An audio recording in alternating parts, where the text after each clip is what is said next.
Alright.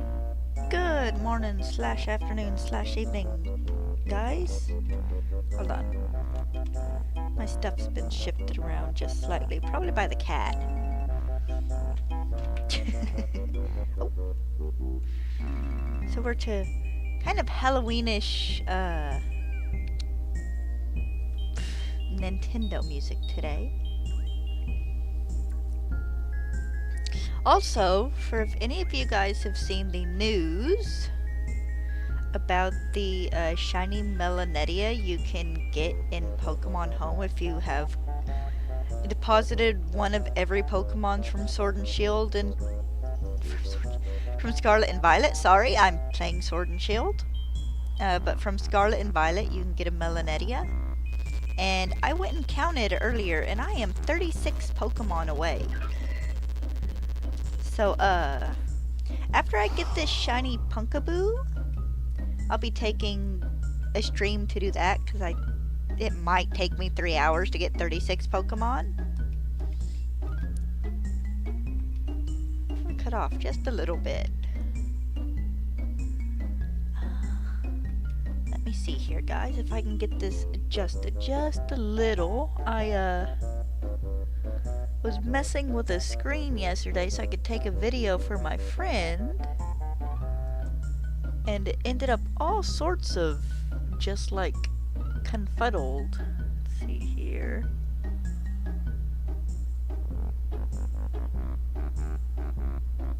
That might be the best I can do.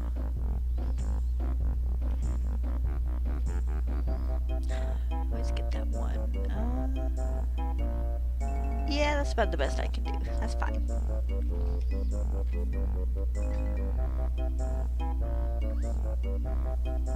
But yeah, I went to resize one screen and it kept kicking me over to like different ones. Hi, Hassie. Welcome back. Ooh, Pumpkaboo. So yeah, after I get my shiny Pumpkaboo, I'll be moving to complete the Scarlet and Violet Pokedex, so I can get shiny Melanetia. And it's kind of funny because all the Pokemon I'm missing are ones that I'd gotten in like other games shiny already, or didn't have to put in home for when I traded a bunch of them over to Violet. Because I'm thinking, you know, shiny Pokemon. Oh, here we go.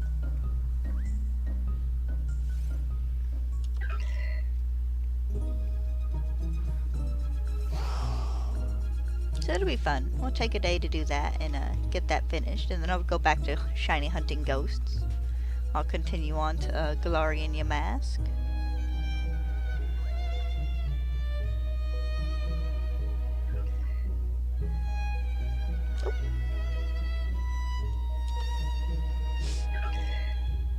And apparently they're going to be doing other Pokedex completion rewards. So I wonder if it'll be other mythical Pokemon. It'd be kind of cool. Because I've got like Cerebi and stuff from the distributions. And I have a Jirachi that for whatever reason I can't take out of the game it's in. But it'd be a fun way to encourage people to go back and play older games as well.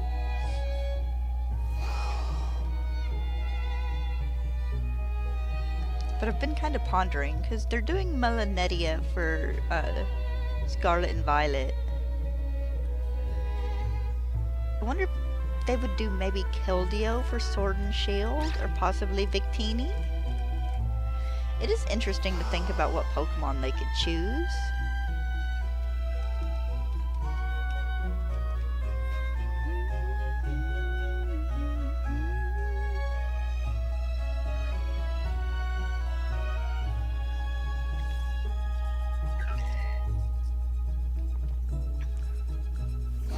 It would be an interesting way for them to mix it in with maybe doing shiny mythicals for the 30th anniversary. Small maybe there, because we never know what they're going to give us for anniversaries.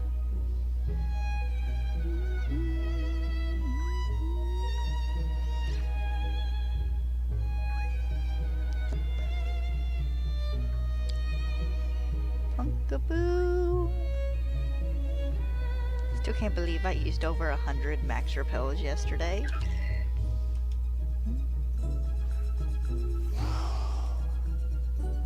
I am hoping to get to at least 550 encounters today.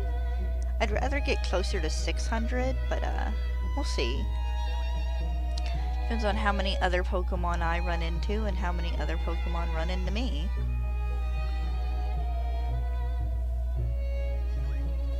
Oh, here we go. Let me blow out this candle.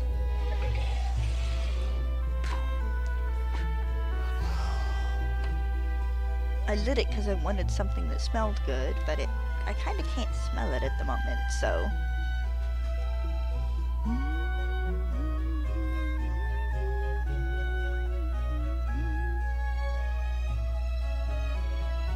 Okay, I'm kind of enjoying this playlist here.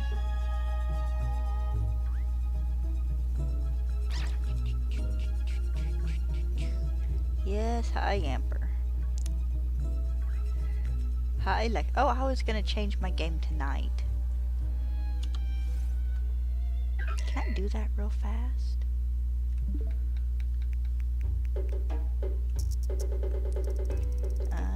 System. Date and time.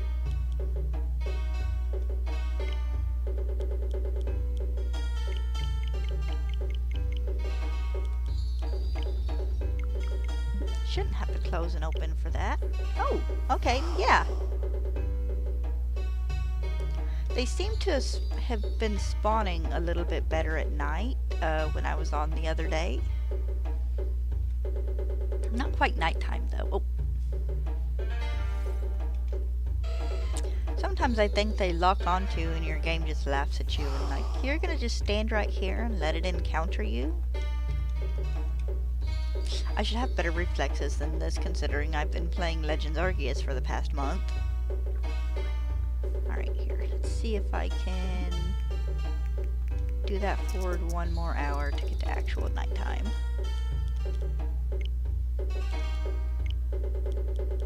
There we go.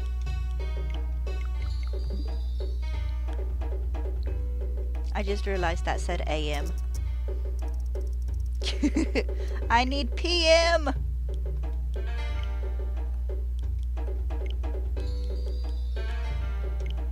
Okay, there we go. That should get us.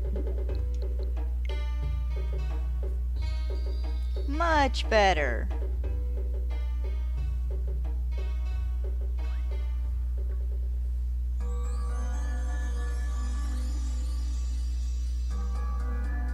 I don't actually know if it being nighttime will help Pumpkaboo spawn, but it probably can't hurt.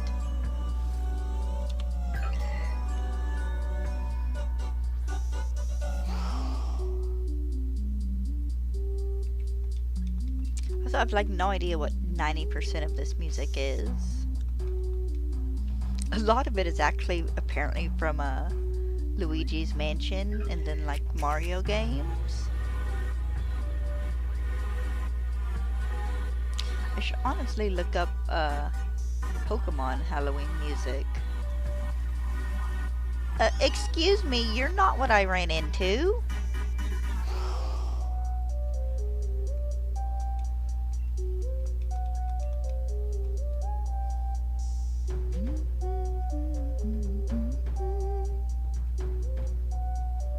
Tiny Pumpkaboo. Tiny baby. Spent most of my morning rearranging some of my storage bins and cleaning the bathroom because I bought some extra now. I bought new ones because most of my others had fallen victim to the cat. But I had a few that were still in good enough condition for me to like sort stuff into in the bathroom.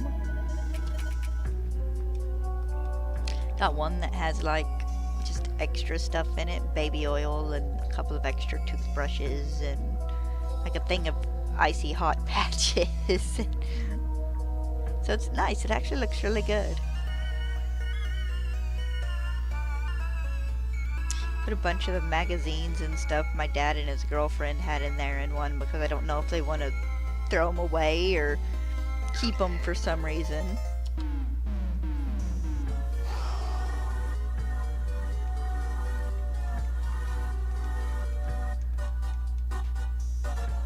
Should do a playthrough of one of these games and have kind of a Halloween themed team of some sort.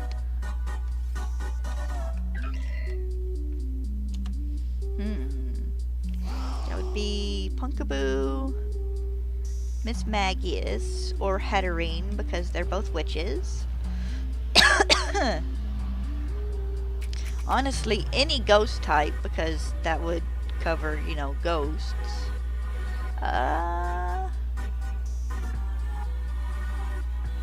We don't have Houndoom in this, but Lycanroc would maybe work. For, actually midnight form Lycanroc would work for a werewolf. Then I could do Swoobat or Woobat to kind of touch upon just bats in general. Seeing how we don't really have vampires. Could maybe do, Impidimp in its, line. I might have to look through Pokemon later, because I'm going to have to replay this eventually for, shiny hunting like Regidrago and Regieleki. Well, this and like Sword or this twice through or something like that.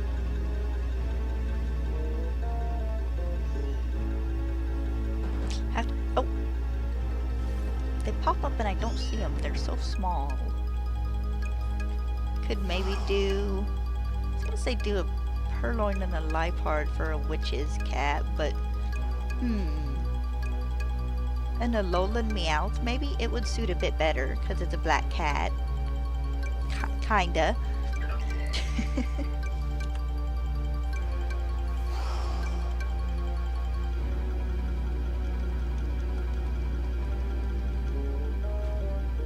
I'll have to look into that further. That'd actually probably be kind of fun. I might have to suggest that to Mama, actually.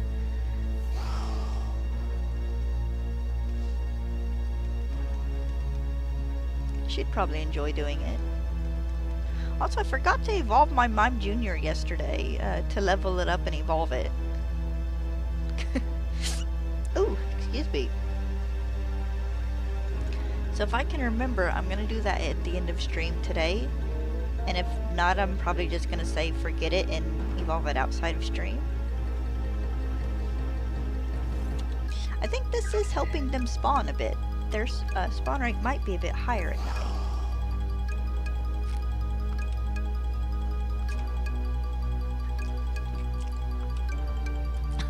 held so much dust cleaning the shelves in the bathroom. Well, the top 2 shelves in the bathroom that I'm too short for, but Dad's tall enough for.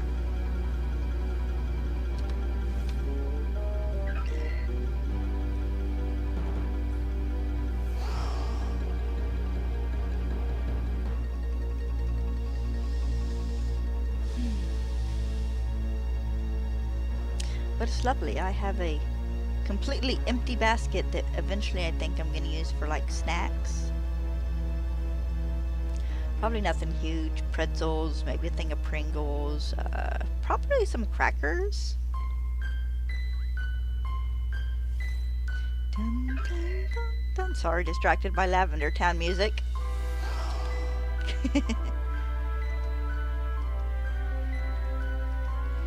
Just whatever I can fit in there for like $20 or something.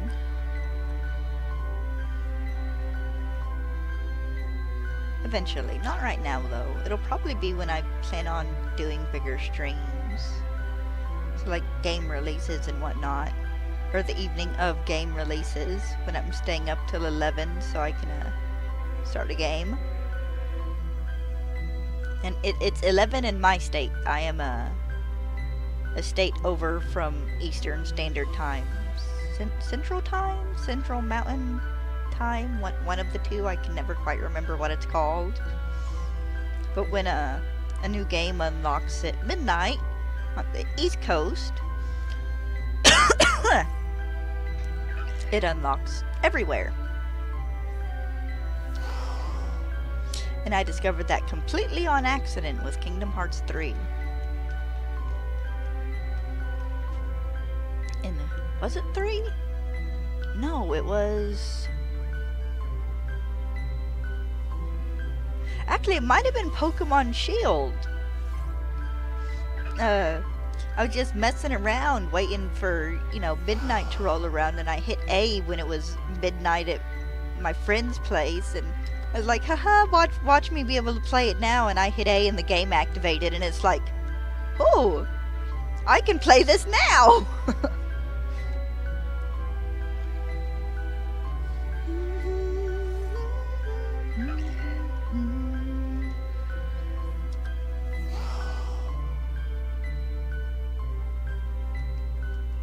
Lavender Town music is so sad. Why are you getting the hiccups? Don't do that. I think I really am going to end up having to order me a new capture card.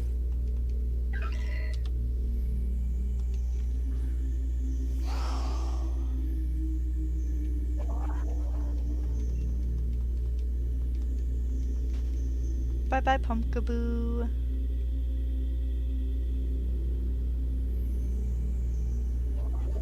Whoop. Yes, I heard you meow. I'm still curious to see if we're going to get Halloween outbreaks this year. Because we got... What was it? Mimikyu and stuff last year, I think? Boosted outbreak odds. I want to say it was like Mimikyu and Litwick?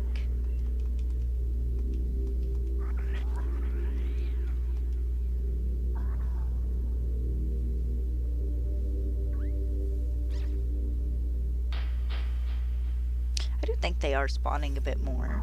Nice.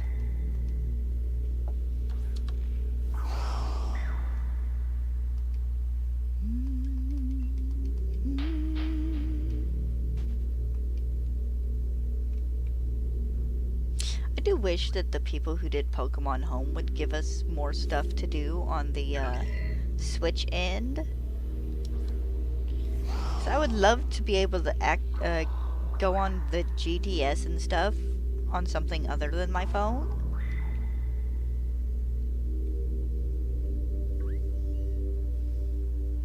It seems kind of silly that you can't.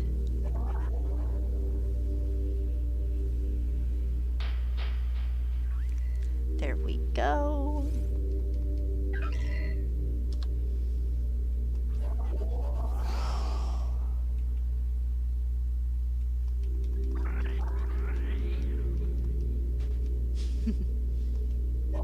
Sometimes I think about how Nixit spawns in like the first area, and all you can see is its tail.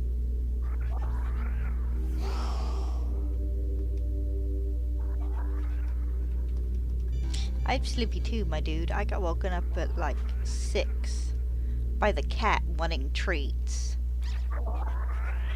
This really gentle paw touching my face, and it's like, would you go away and let me sleep? It's like, I have been sleeping so good, and you gotta come wake me up because you want treats in the morning.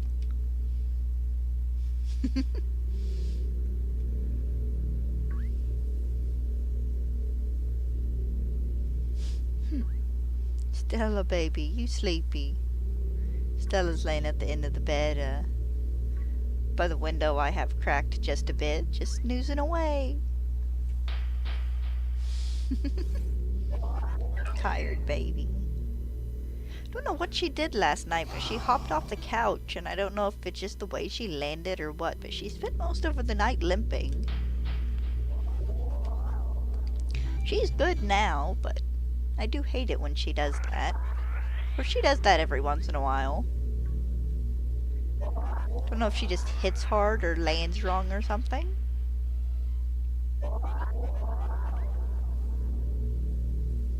Kept having her tell her no at like 3 o'clock this morning when the dogs outside were barking at like coyotes and other dogs. They're like, no, you're limping. It's like, lay back down. It was nice. She snuggled with me a little bit. She doesn't often, and at least not until cool weather really sets in and it starts being cold all the time.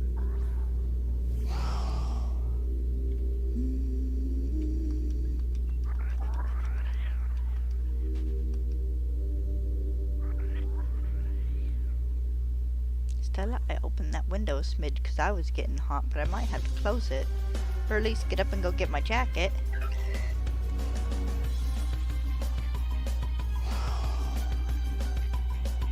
Right, not doing bad this morning. We've almost had 40 encounters.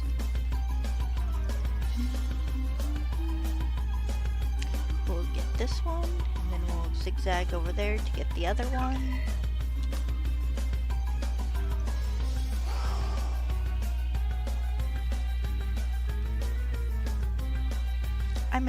I mentioned Pringles, and now I want a thing of pizza Pringles.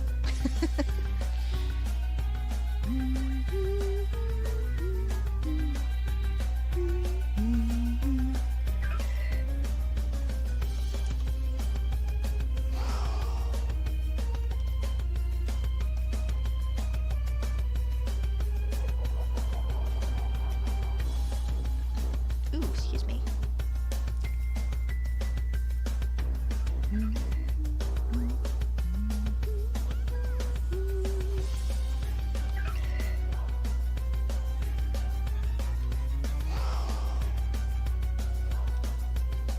I was laughing as I was going through one of my little storage cubes because I have a bad habit of saving boxes for some reason. And it's not even like big boxes because the cat wants to get them. It's in like the little itty bitty boxes. I got like my source splitter in, the, you know, thing that lets me switch between my PlayStation and my Switch just by pressing a button, or my little USB hub, or even the box that my capture card came in. Like, why am I keeping these? It's like, if I ever move, all of these are going in a thing together, and then like being stuck in probably my Switch case or something.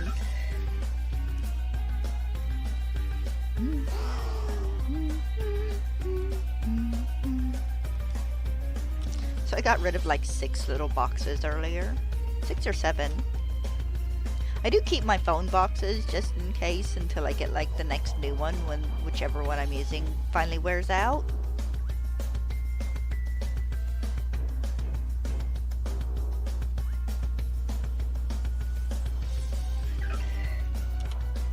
I don't know why I keep it. It's not like I'm gonna be able to put my phone back in it and take it back to Walmart and be like, here, Can I turn this in?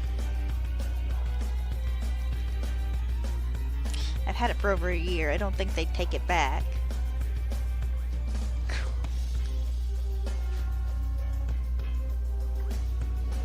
The new phone became a necessity when my old one started having seizures. It had some sort of short in like the screen in just this one little spot where like it looked like the whatever it was that actually projects the image had like worn out or something. And it was fine, you know, it was like, okay, next month when I get paid, I'm gonna go get me a new phone. You know, 2 or 3 weeks.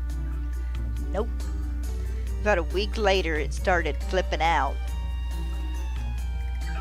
Couldn't get texts out, it was making ghost phone calls.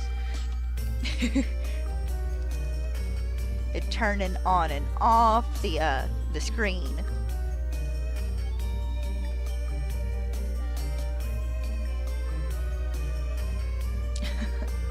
So needless to say, it was like, okay, it's like I need a new phone, like now, because you know it's a necessity.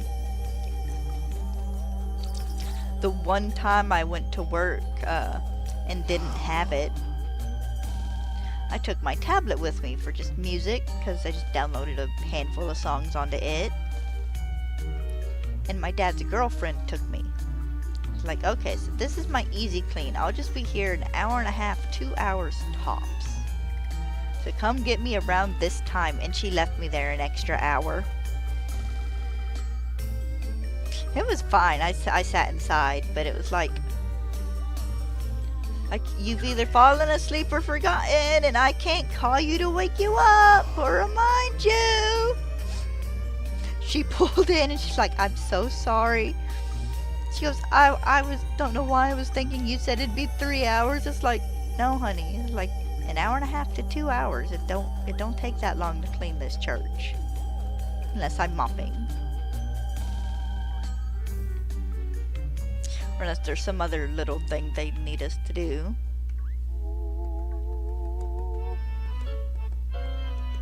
I sure do see a lot of the brilliant electrite here.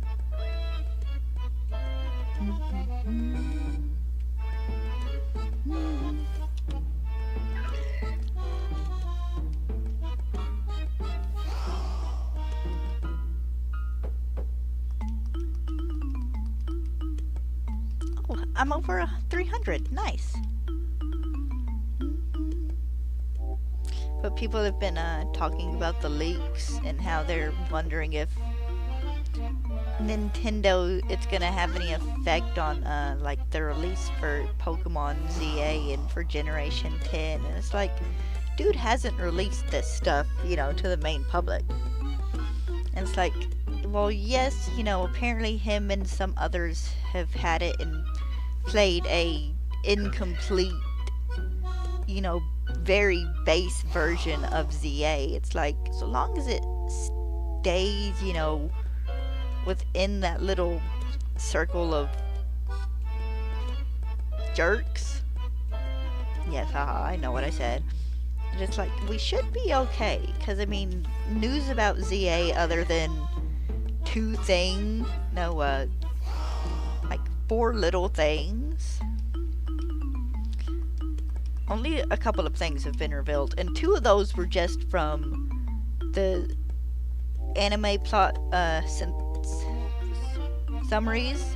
I want to call them syntheses or syntheses, but I don't think that's right. It's like in the other 2 things are such small things that, you know, we'd have found them out the week preceding Legend ZA anyways, whenever somebody got the game early and was leaking it.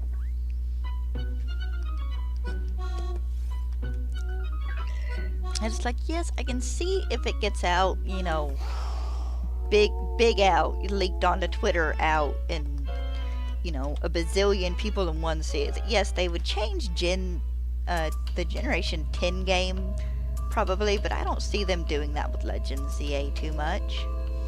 Especially if, like, 70-80% of the game has been technically built.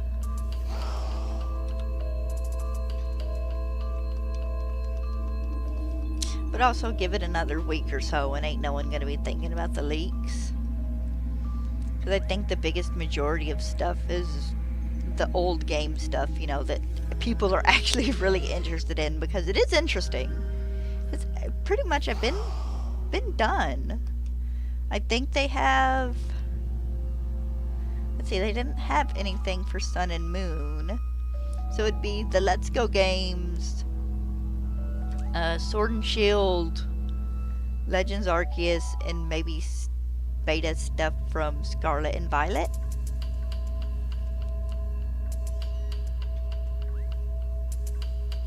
And then they do a lot of like images and stuff like that.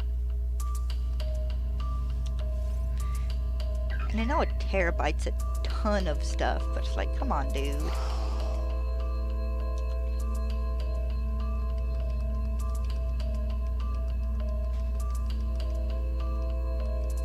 But it is funny because apparently I was wrong yesterday. I thought the leak happened, or the hack happened earlier this month, but I think it was like last month that happened.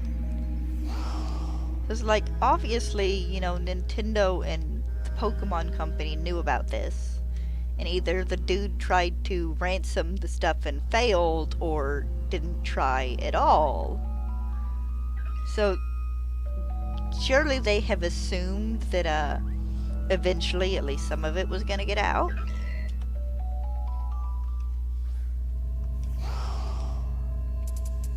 So they've honestly probably been expecting it.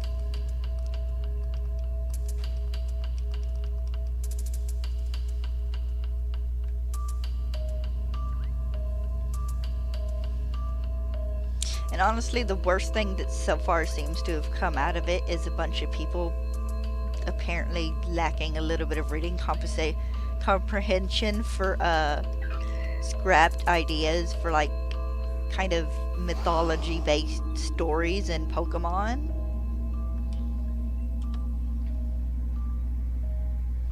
And it is the kind of stuff that has been touched on in other games that they were talking about.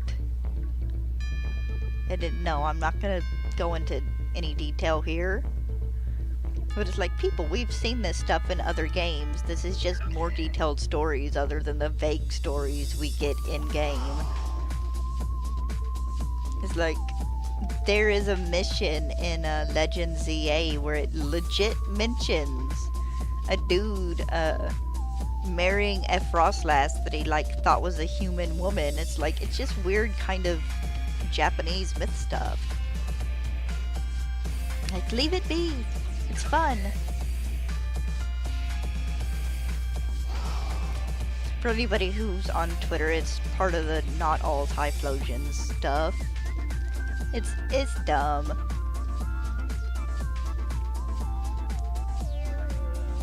But it is fun to get a look at stuff they were considering for like Pokemon mythology. Anything that just deepens the lore of the Pokemon world at all, it's like, yes, I'll take it, please.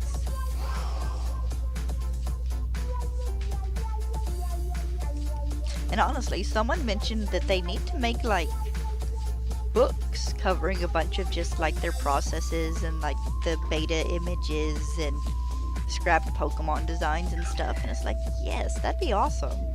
I love art of books. I can't often afford them. But somewhere in here I have like all of the art of books for up to the first Avengers movie. Then I have one for Full Metal Alchemist, one for D and Angel. I would love to be able to get some of the like Final Fantasy VII and Kingdom Hearts Ultimanias. Just the big books that have a bunch of pictures and go over interviews and little canon things you don't quite get to learn in the game.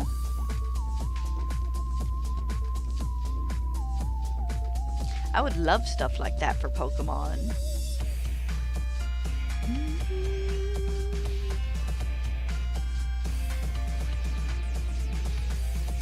There we go, another pumpkin. Of course, I like the mythology and lore we do get in the Pokemon games. I would love for us to get a ton more of it.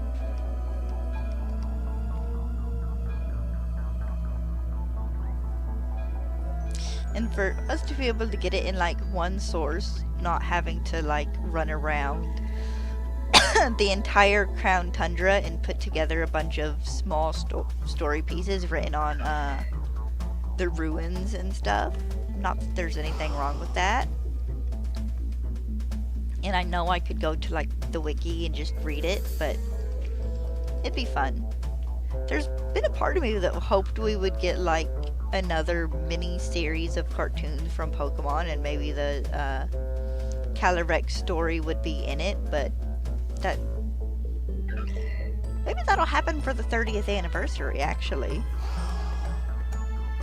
because they did Generations for the 25th, and it covered all the way up to Kalos, if I'm not mistaken, because I think Sun and Moon were the new games out that year. No, it was Sword and Shield out that year, the 25th anniversary. Excuse me. I can't remember if Generations covered Sun and Moon or not. I want to say yeah. No, because the next one had Sun and Moon shorts.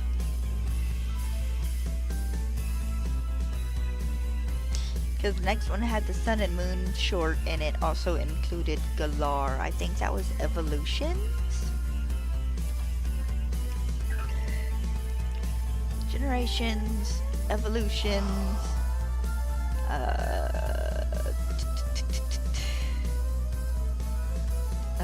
the Galar mini-series, Twilight Wings.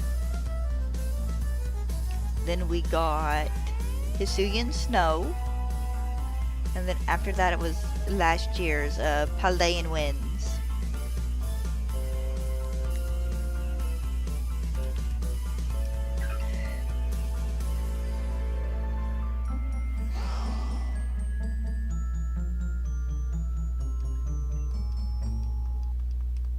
I'm curious to see what they will do for Legend ZA. Now that'll be like next summer or fall. If it'll be a another little 4 or 5 episode thing, or if it'll be something a bit bigger maybe, though that'd probably be the next year for, like I said, the 30th anniversary.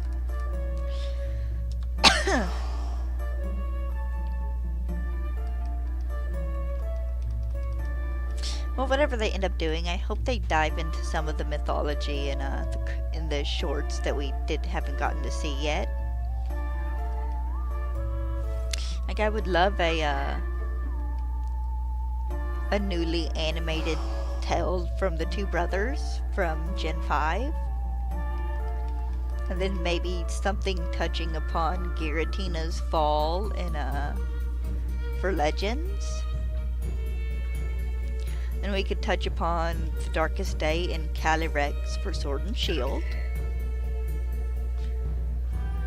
I don't know quite what they would do for Paldea though.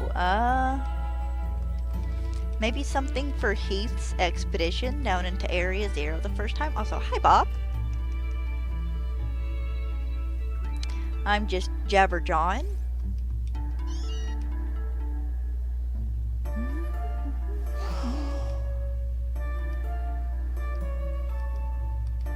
Anyways, it'll be fun to see what we get next year.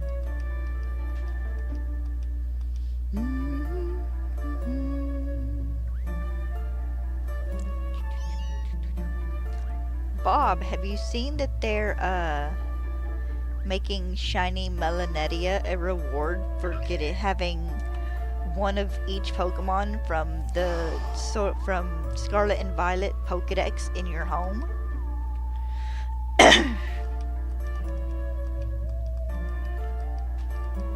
You basically you got to complete the Pokedex in each for each area. Though to what extent, I'm not sure. I don't think it covers like Pokemon that show up in all 3 areas or 2 of the areas. I think they carry over there.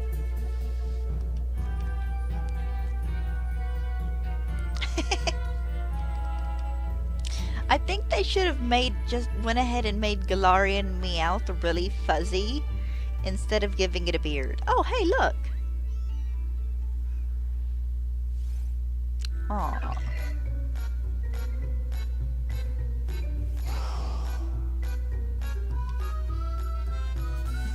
Why, what?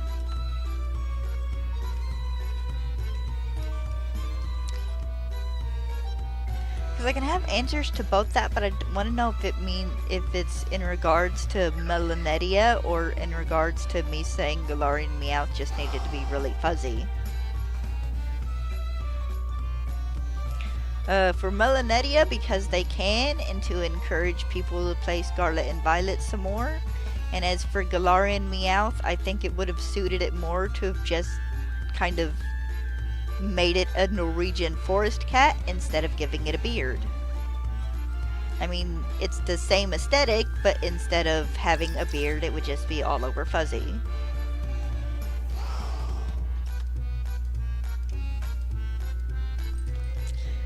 But also, I don't know why, like, Melanetia as a Pokemon is the one they chose. I imagine... Okay. I imagine maybe because it's the, mythical they gave you to catch in Scarlet and Violet. Kind of like, Keldeo in Sword and Shield. But honestly, we have no way of knowing. Or it could just be that the Pokemon Company looked at the idea and went, okay, we'll make a Pokedex completion for Sword and Shield's thing be Shiny Melanetia.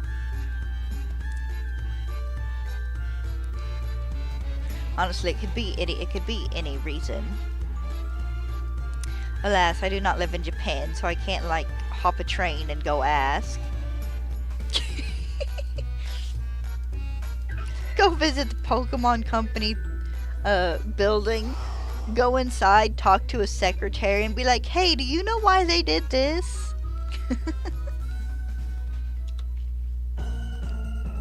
But honestly, I don't know. I think it's just because Melanetia is the mythical you get in Scarlet and Violet. Though it would have made more sense to maybe do Ogerpon or Terapagos, but they might be waiting to do those as events. So you were not the pumpkin I was trying to encounter.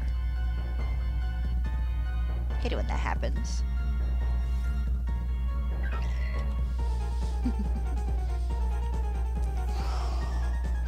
I mean, I won't complain. It's a shiny mythical I didn't have before. Because they never released that shiny Melanetia before.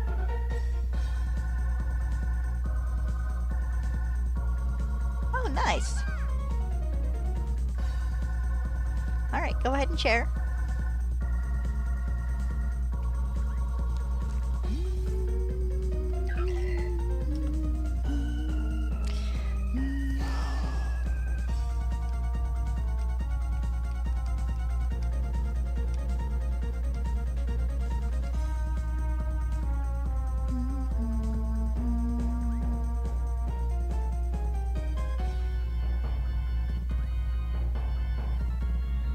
Dodge all these other Pokemon.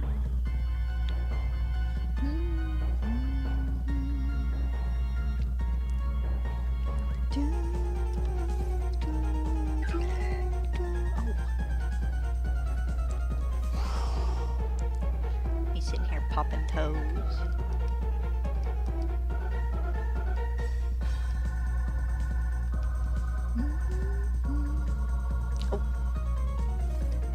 I even saw you and I still ran into you.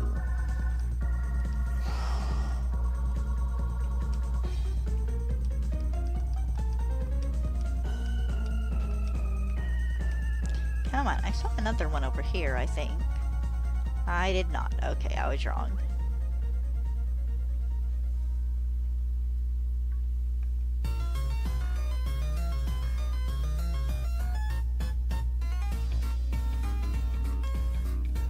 That sounds like, I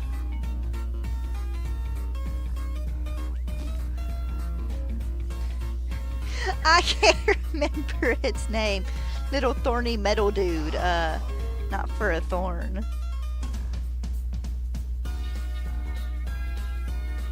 I don't remember its name. I'm sorry. There are 1,000 of these things now.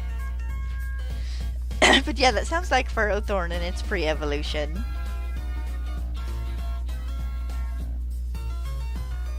He wanted to call it Seedot, but I know that's not it. Ferroseed? That don't sound right either.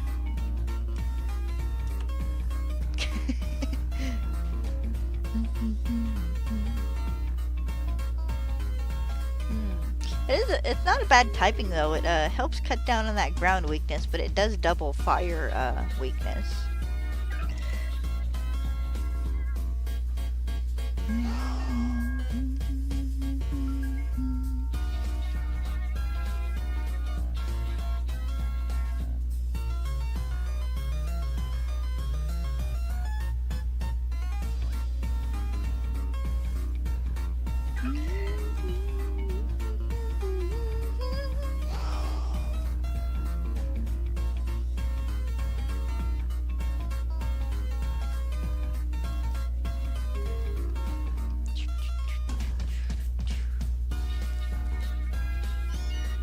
But yeah, after I get a shiny Pumpkaboo, I'll be taking a day to get like the 36 Pokemon I need to get shiny Melanetia.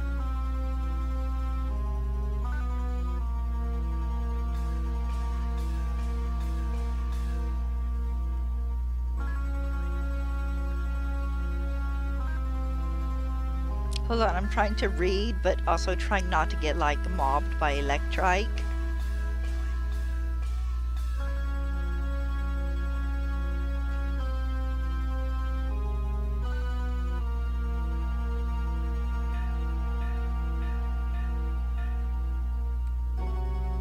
Okay.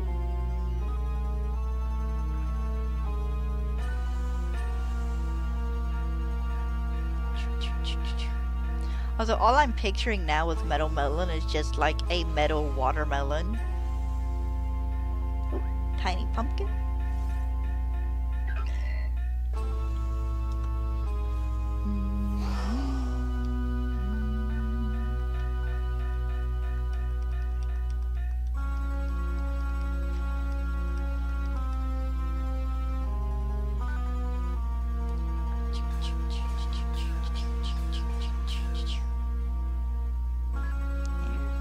There's another.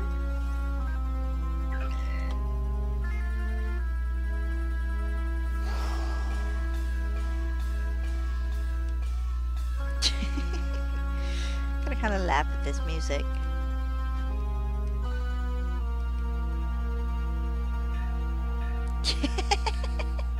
Okay then, so the mental picture I have in my brain is at least semi-accurate.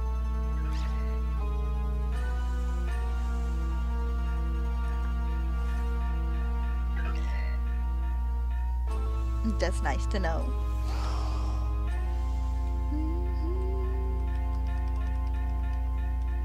Come on, little pumpkins. We're almost at 350, which is actually doing really well. Considering I started at 260.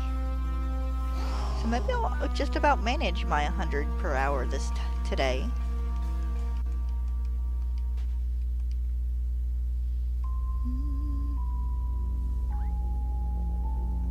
Alright, no rush, Bob. Come back when you get done with whatever it is you gotta do.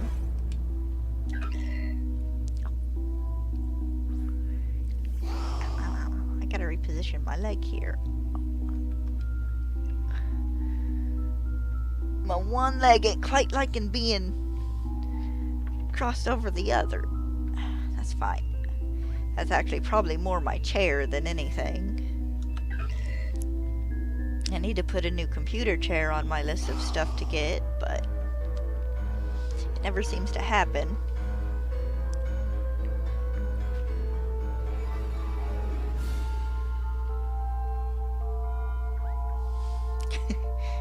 I always laugh because you get people buy you a better chair and show you a $300 chair, and it's like, I can't afford a $300 chair, otherwise I would.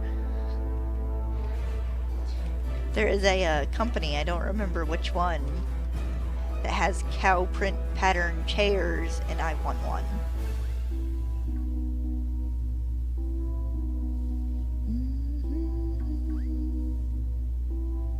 Honestly, my chair's not bad. It just needs about 3 inches of padding between my butt and the seat. This chair is old. Like, this chair is like 7 or 8 years old probably at this point. I think we've had it for 7 or 8 years, and it was given to us by my sister's friend, who'd probably had it for 4 or 5 before.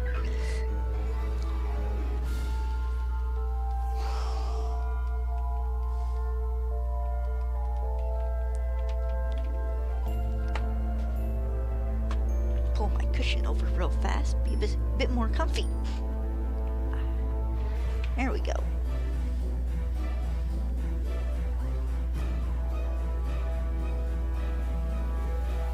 No! I saw that Punkaboo. No! Running around like a chicken with its head cut off.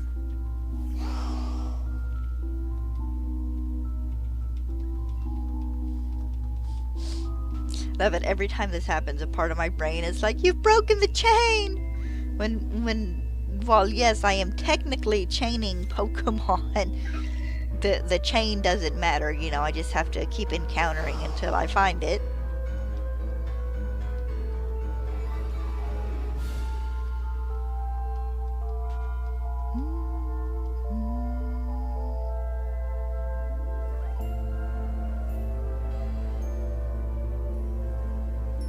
Come on, little pumpkins.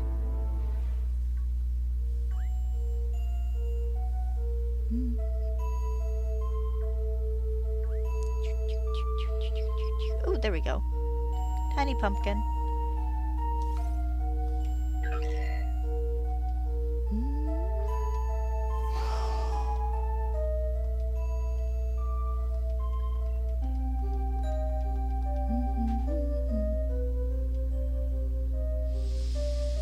And I thought I saw one over there, but I guess not.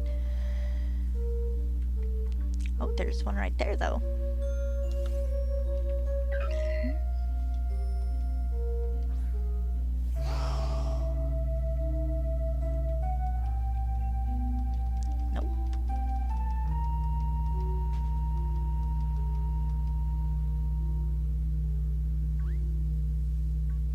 Alright, I've almost encountered 100 more.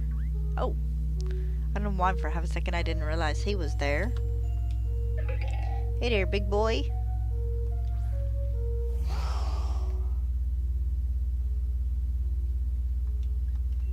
I do love it when I actually get the gender right when I say stuff like that.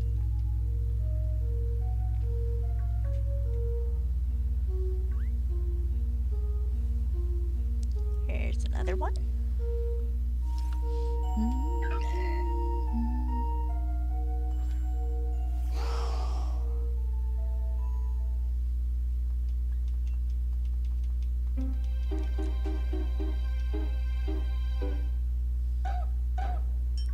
Paper Mario!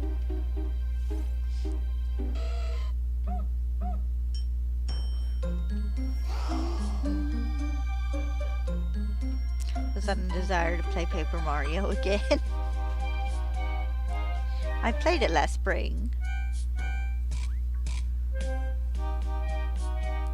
But I've also just had, I like the soundtrack enough that I have legitimately had the desire to just put it on loop while playing Pokemon in stream, but I might get in trouble for that.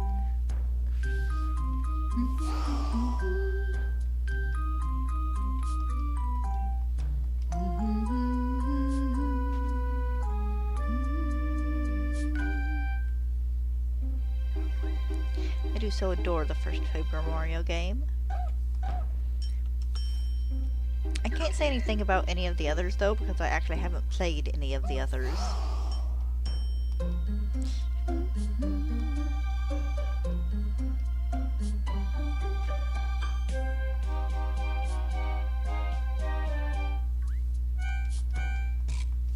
I watched a streamer finish the remake of, what was it, Thousand Year Door? That was kind of fun, but... as much as I enjoy Paper Mario, other games take priority.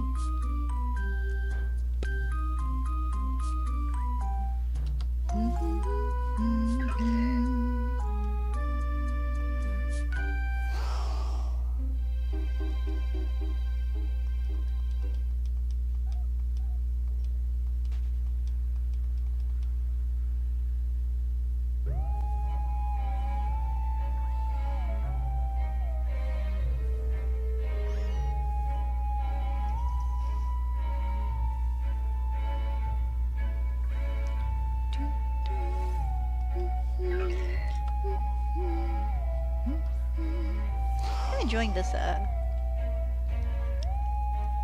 this music though. I mean, Nintendo games have been around long enough. There's gonna be at least one 5-hour compilation of Halloweenish music between Nintendo games. I'm sure I could probably find the same thing for Christmassy music.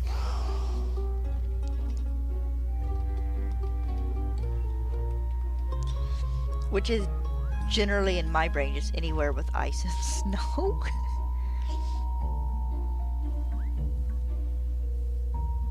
Okay, you are not a pumpkaboo. For some reason, for about half a second, I thought you were, though. Burf!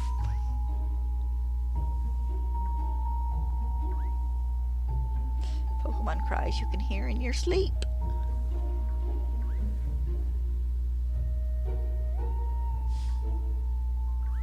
Every time I see a GIF or a picture of the Mousehold family, like, crying out, you know.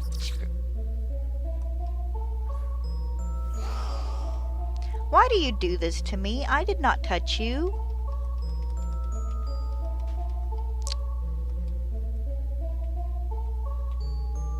I hate it when they interrupt me one step before the Pokemon I'm trying to encounter.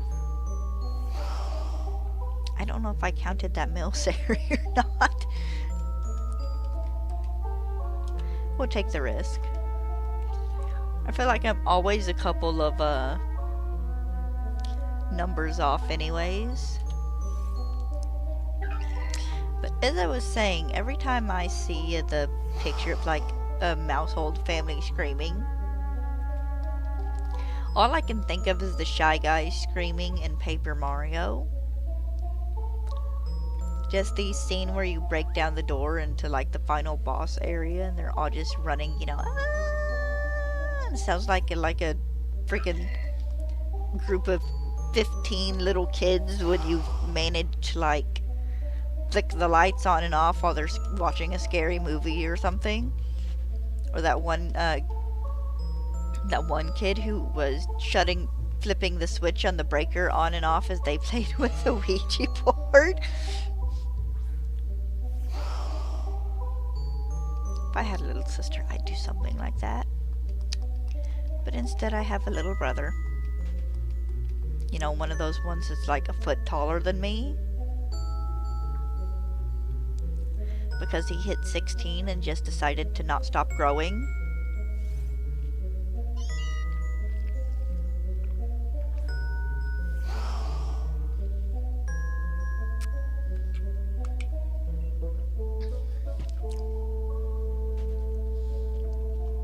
Yeah, I'm gonna have to get up to go to the bathroom at some point in time. And it's more because I've been chugging water, probably because me, doing the shelf and stuff, I probably, like, ate a bunch of dust.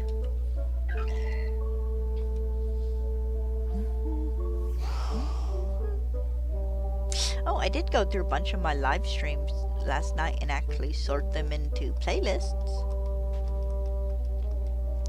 I sorted my Scarlet and Violet ones, and my Legends Arceus ones. I did my one Brilliant Diamond Shining Pearl, because I think I might do more hunts that way as well. I did the Let's Go Pikachu and Eevee. Because that'll be my next main game, you know, I'm hunting in. After I get my last 5 Pokemon in Legends Arceus.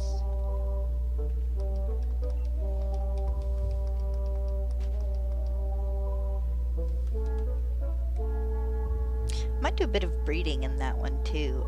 Breed me a Fiona.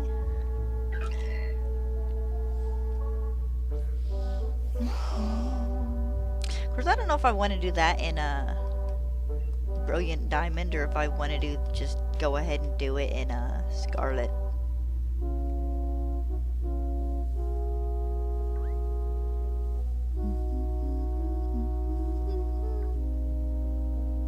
Pumpkin.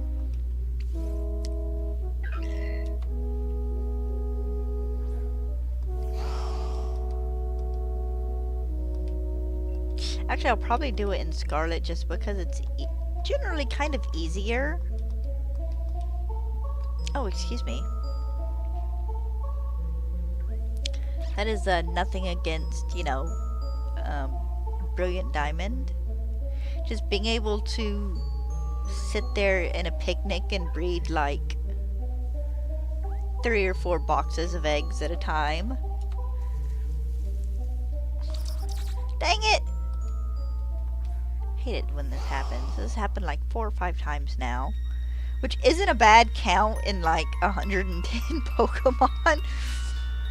But I'm literally always a step away from the Pumpkaboo when they pop up like that.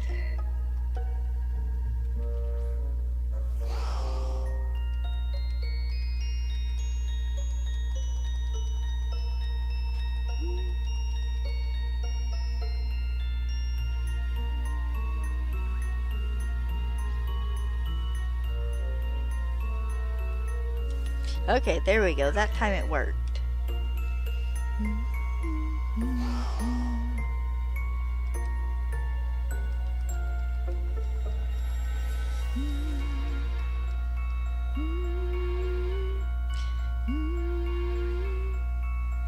Hello, fly.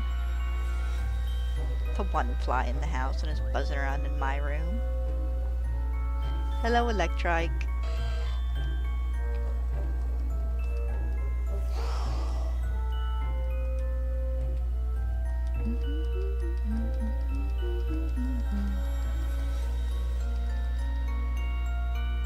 So what I'm considering, how I'm considering shiny hunting Pokemon in this game is... Really?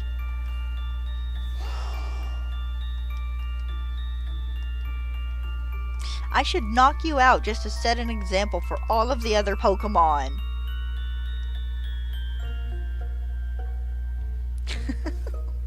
It's always when I'm one step away from it. But, I'm thinking for shiny hunting in this game, I'm going to go route by route, which I said yesterday. Main routes first, and then it'll be like Wild Area, Isle of Armor, Crown Tundra. But I would like to do all the Gen 8 Pokemon first. And then the general idea from that is to move on to the other generations after. Either maybe go backwards just for the fun of it, or go, you know, start from Gen 1. And I say Gen 1 because I'll be hunting Kabuto, Kabutops, and probably Goldeen and Seaking. I would do Ammonite, maybe Aerodactyl as well. I have to find a good video that tells you how to battle static encounters in this game. Because I don't know if you can just run away from them after encountering them and run off and come back. Welcome back, Bob. Or if I need to, like, encounter them, see they aren't shiny, run, then, like, camp reset or something.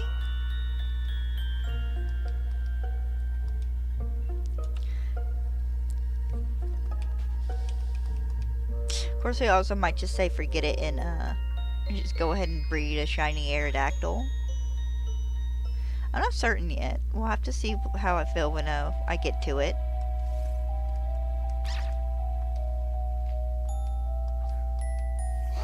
see. Then we'll be skipping any...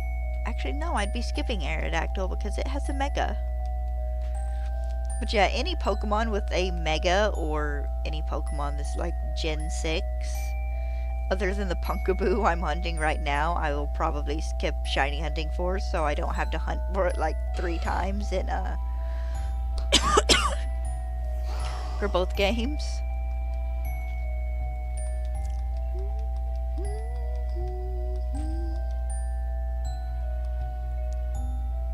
I do think it's funny though that depending on what Pokemon they give us for Pokedex completion in Legends Arceus, through me doing the Alpha Living Dex, I have the entire Pokedex from Legends Arceus.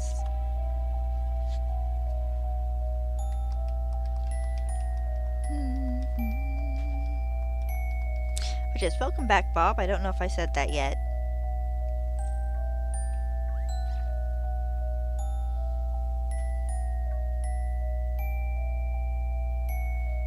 Ooh.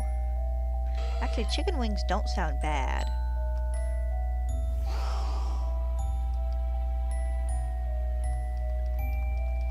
I mean, we had chicken the other day, one day last week as well, but chicken wings really kind of don't sound bad.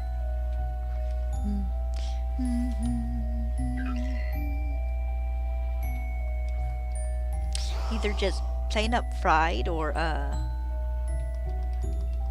ones you can get like a really nice crisp skin on. My dad is so good at getting a nice crisp skin on chicken.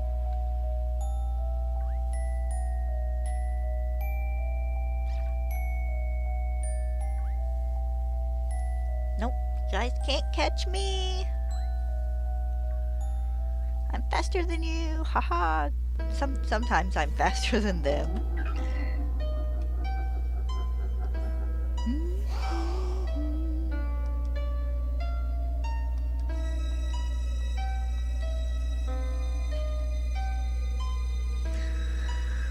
Whew. Oh, excuse me. The cat woke me up at like 6 and I just kind of dozed and lazed in bed. I don't think I ever actually went back to sleep. Because I was up at like a little after 7.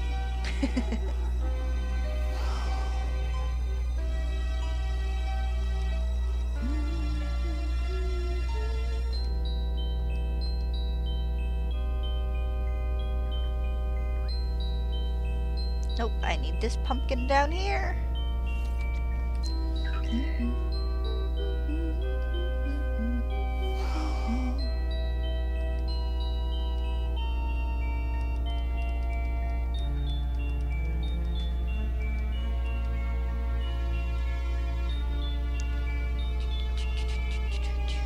Show me more pumpkins.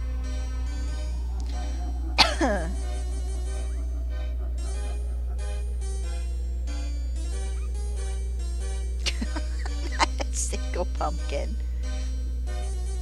Well, there is a Pumpkaboo, but I'm not going down there to get it, sadly.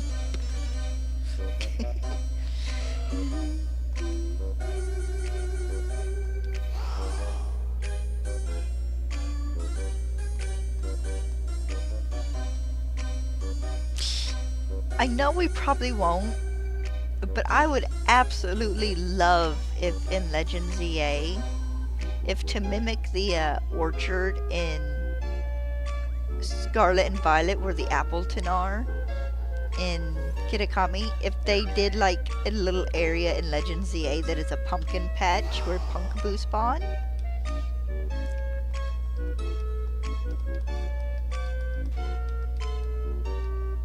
Then, you know, they could have like a freaking Alpha Gorgeist or something sitting in the middle of it, waiting to wreck our stuff. I would legit shiny hunt in a Alpha Shiny Gorgeist for my friend.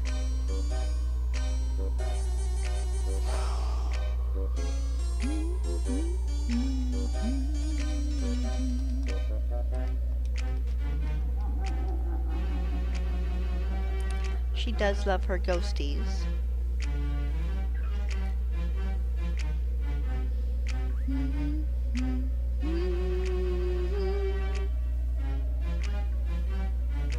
Come on, pump. It's still the. Oh, there's two down there. I might have to risk it. Of course, one spawned in here, so probably one of them down there despawned.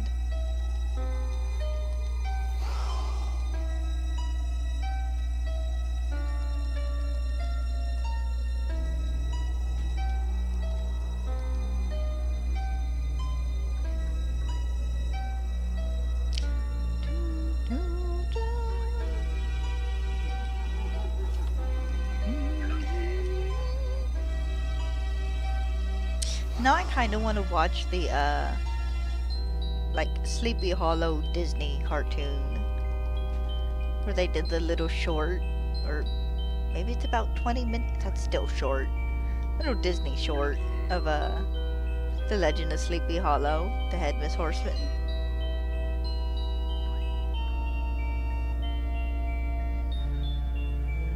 We need a ghost-type horse that plays into the Headless Horseman.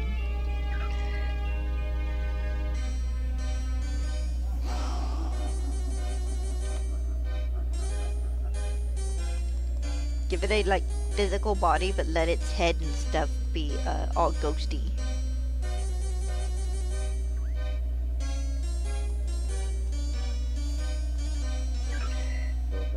Not that we don't already have a ghost-type horse in, Spectrier. I promise I didn't forget about them. It was just a fun thought.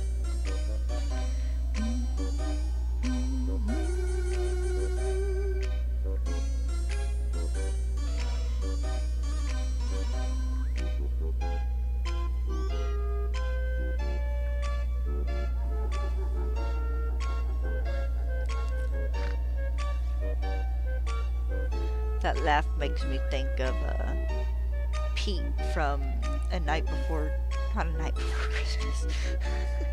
From the Mickey's A Christmas Carol. When he's playing the, Ghost of the Future and Scrooge realizes that the gravy standing over is his, and Pete laughs and he's like, "Why, it's yours, Ebenezer," and then he tosses him down into the grave, which opens up to, like, the pits of hell. And he's standing there laughing.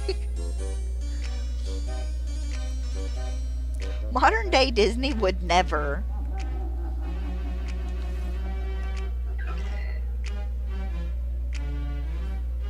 Fly, you stay right there for a moment.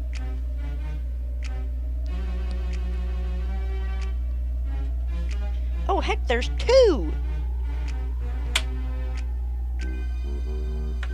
Got one.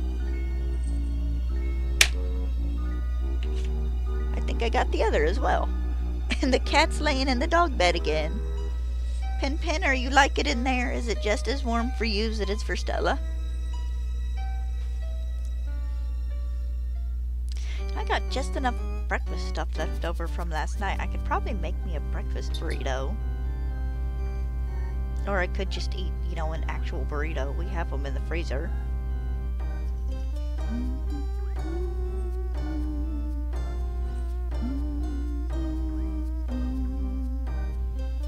Hey, there we go. There's a pumpkin.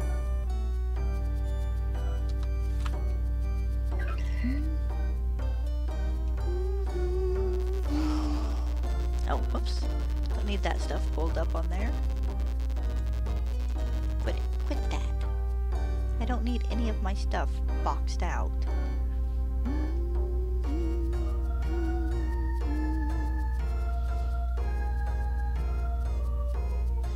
Still hate that weird little crouch your character naturally falls into in the grass.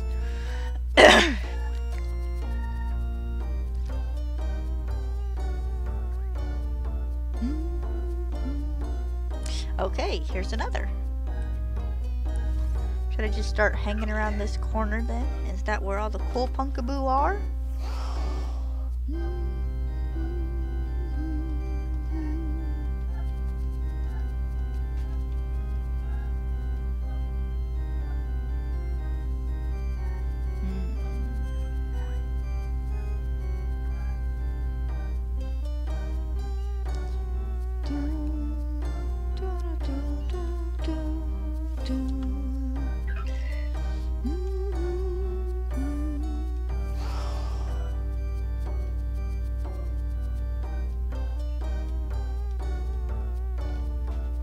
really am enjoying this music. I don't know why.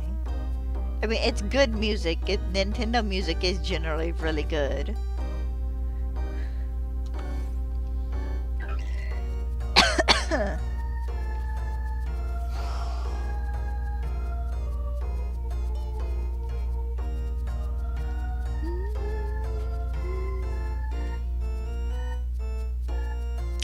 Alright, here's another.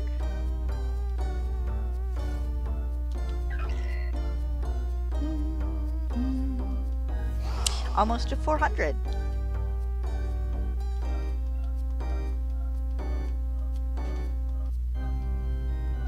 Not doing too bad at all. Not really.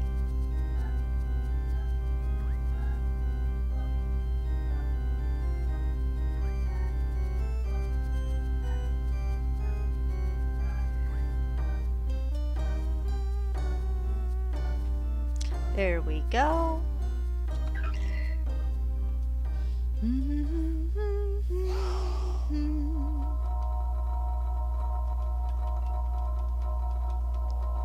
do gotta try to remember to start getting the Discord group ready.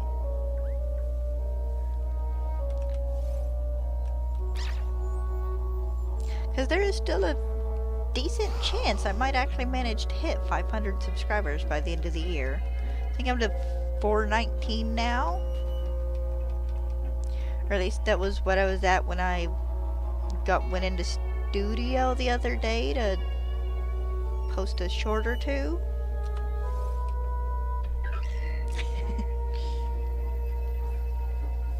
Got to make the pot joke? Almost. Little pumpkin.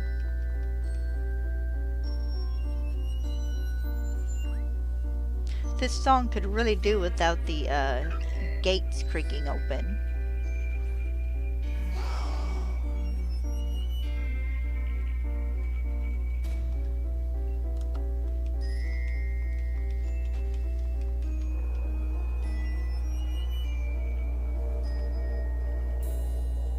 Okay, song, I'm sorry. You're nice, I enjoy you, but that sound.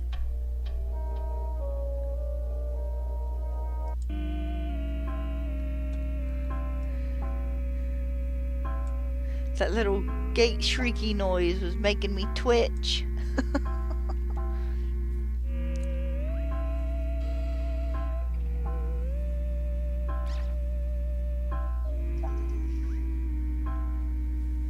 Some high-pitched noise I'm all for, like I love wind chimes. Yes, give me all the wind chimes, but we have an actual like come and get it dinner bell.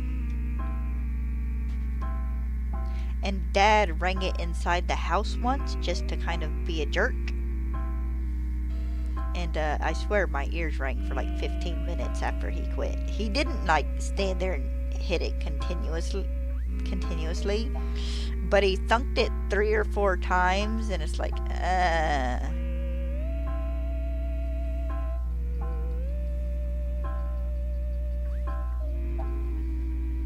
You feeling better, my baby?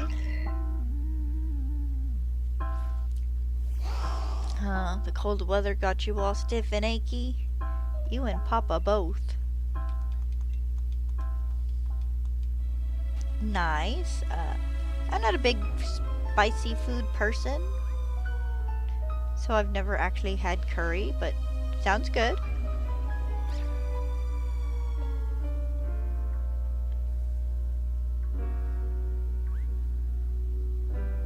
Like my tolerance for spice like starts and ends with like buffalo wings and Panda Express orange sauce. That's about my tolerance for spicy things.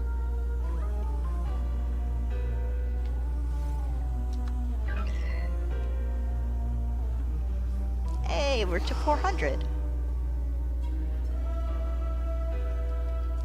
Not bad at all. So I'm pretty well on track for probably at least getting to 550 today. Hunkaboo, if you're still down there when I get over to that exit, I might come get you.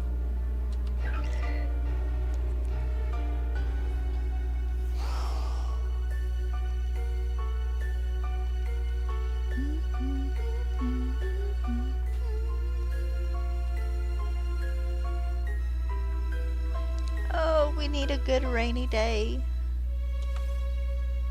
While we do need the rain, I just am really in the mood for a nice gray rainy day. You know, so I can sit here and yawn throughout the entire stream because it's a rainy day and I'm sleepy.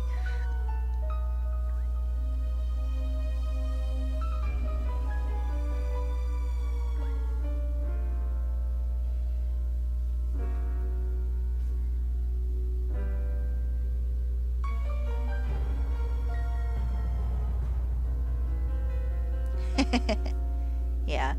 Dad will make, every once in a while he'll make stir fry. And, is it good for him? But it's like, no. Or he'll do like crab boil or something. And he did it one time and he put the, we had some corn on the cob in with it, and I didn't realize. So I took a bite of corn on the cob, and it was like spicy in my mouth. There's a bit of hot from the crab boil. It's like, hi James. I was so ready to cry because I was so looking forward to that corn on the cob. Because we get like sweet corn from these people who come and sell it in like big 50-pound bags from their farm, and it is such good corn.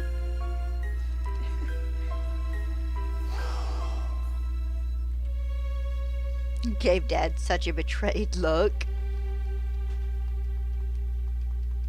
And he just kind of looked sheepish, as like, I didn't think about it, I'm sorry. It's like, you didn't think you couldn't have left me a couple of pieces out? I'd have boiled them in the kitchen in a little pot if I needed to.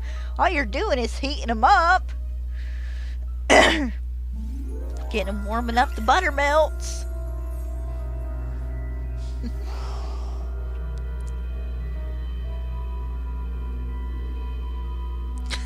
The good thing is you're sick tomorrow, you won't go to work. Has that been pre-planned? Pre-planned illness? I'm not saying that like it's a bad thing. You know, want to call out every once in a while. It doesn't hurt. But but I've had friends who've done that. Like, I think I'm running a fever, and it's like they're like a degree and a half warmer than the recommended body temperature, and it's like, I think I'm gonna call out of work tomorrow. And it's like, oh my god.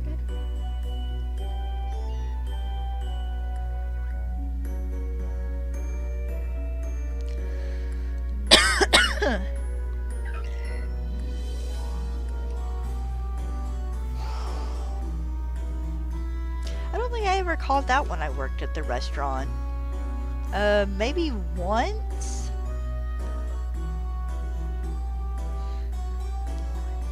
But I think that was actually more me being there and them talking about bringing someone new in, and having like too many people there, and it's like, well, I can stay home tomorrow. I'm feeling kind of crummy today as it is. And they're like, okay, that's fine. It's like, yeah, thank you.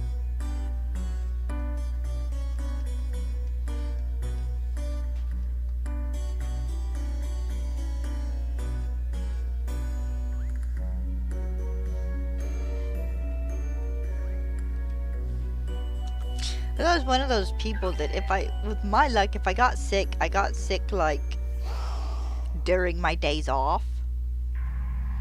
And I worked in the back, so, you know, I only interacted with like 3 people. Unless for some reason, unless they just absolutely needed help bussing tables or something.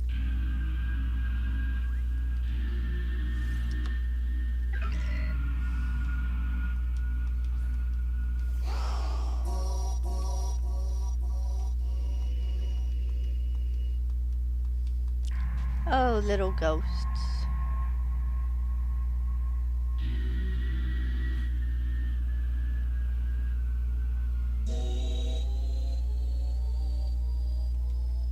Ah, wasn't feeling good today. Okay, yeah, that makes sense. Jeff, you're not feeling good. Don't force yourself to go to work unless you're, like, aware it's not, like, allergies or something. I fully suspect sometime in the next month and a half, I myself will be sick with either the yearly cold or, like, a sinus infection or something.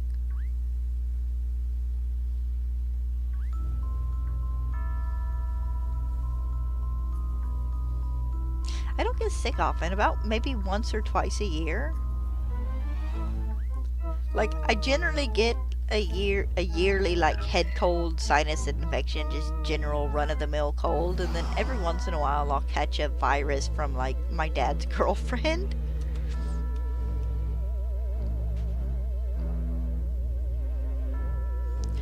Oh, I know, I hate stuffy noses.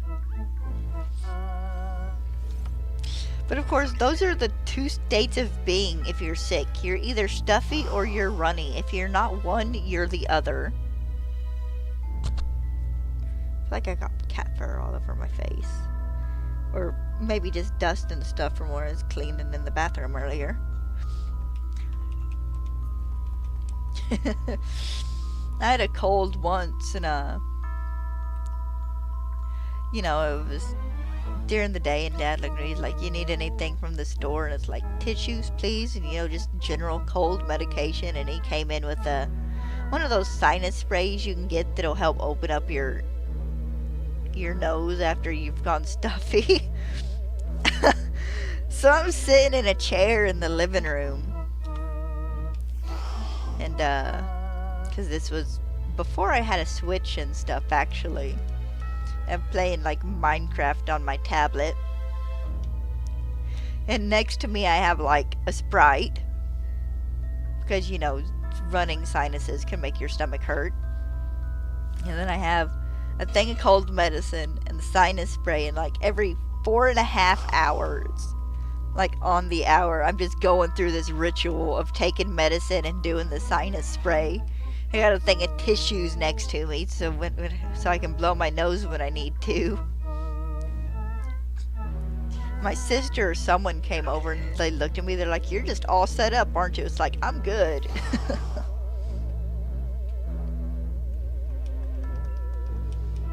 It's like, I'm adult. I can medicate myself. I'm good. Of course, now if I feel crummy, it's me getting up at like 7 o'clock in the morning and walking into Dad's room and being like, "Papa, you run me to the store so I can get medicine, please." And yeah, I'll run you to the store. I don't drive. I have visual issues. So I'll get my wallet and get a face mask because, you know, I don't want to spread my germs to other people, and it's kind of polite. I go wandering to whichever store he takes me to in my pajamas and, like, get a thing of Robitussin and a thing or two of tissue, and if I remember, I look for nasal spray. And the cashier's always like, "Cold season?" It's like, "Cold season." Give me a thing of Propel or maybe Gatorade. I like Propel more though. Just flavored water. Or like V8 juice.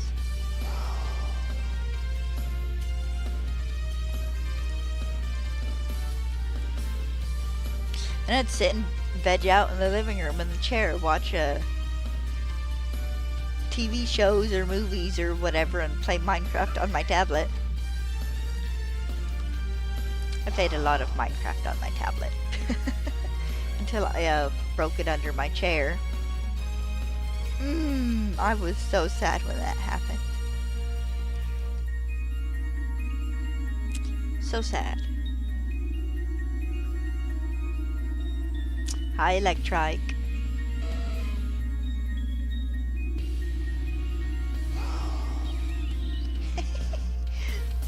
I think everyone's a little allergic to dust, but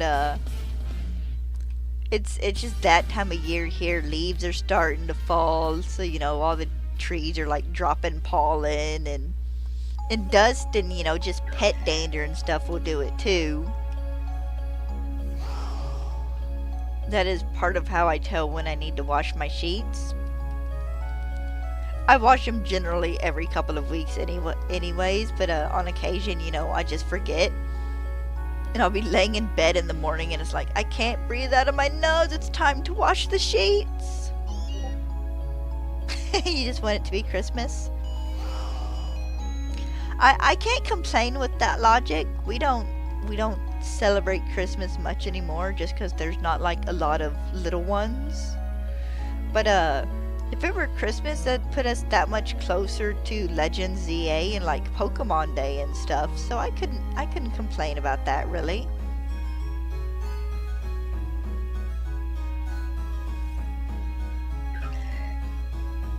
Alright, what dinged me? I got an alert for something. I just don't know which one.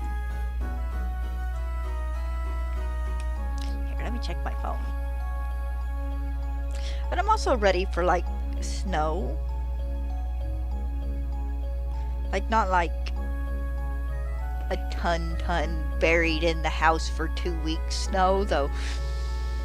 That does kind of seem to be about what we get as of late anymore here. Is we get like 1 or 2 snows and it's like half a foot each time and it's like freezing for a week and a half. But I'm hoping this year, with how kind of actually correct the weather has been for the season, that we might get a couple of just little snows where like the snow's on the ground for a day and a half and it looks pretty for a day and then it melts. We'll get our big snows come January and February either way.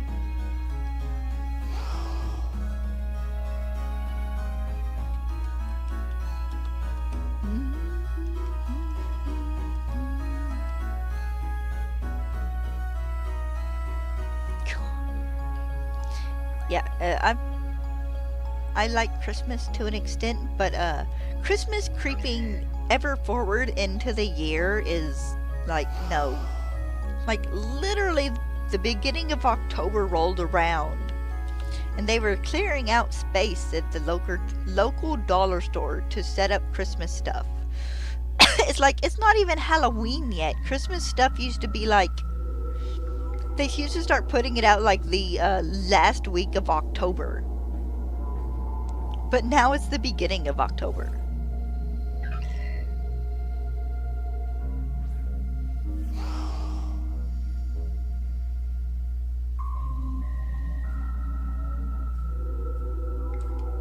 Oof. Yeah, that sounds like...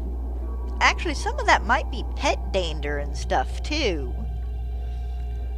That can cause, allergies. Even if you're not really allergic.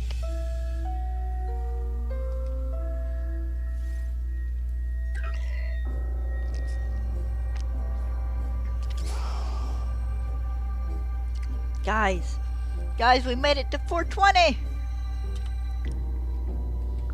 Now we're 421.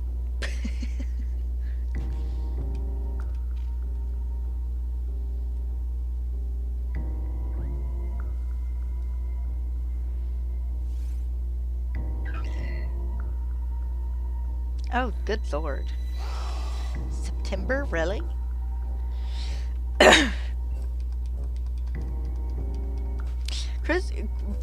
Before we know it, it's really going to be Christmas in July.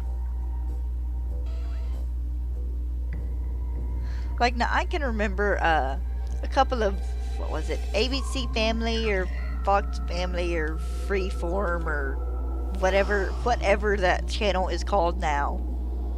I can remember when they used to do like Christmas in July, and it was just like on July 25th they'd play a couple of the older claymation Christmas movies just for kind of the fun of it. And that was fine. That was, that was kind of cute. Again? Hello, Rattle. It's always one step away from the other Pokemon. But yeah, it's like a Christmas movie or two is fine in July, you know.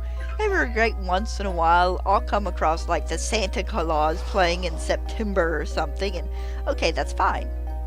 But just being like overrun with stuff in the stores and everything, it gets tiring. By the time Christmas rolls around, I'm tired of Christmas.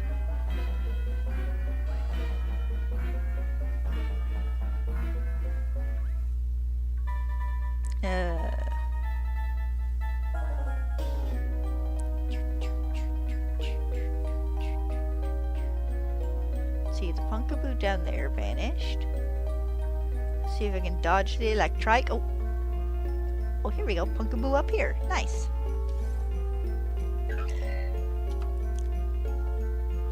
It is fun though. I do take a day about probably the 21st or 22nd of December and make sugar cookies.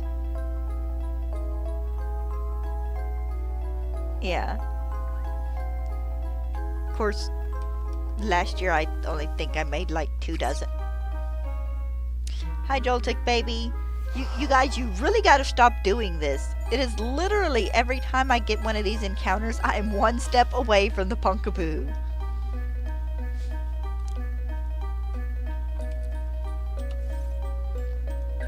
But yeah, I'll do like low effort Christmas cookies. And that's I say low effort because I don't do the cookie cutters or anything anymore. So I did one year, I made like 70 something cookies.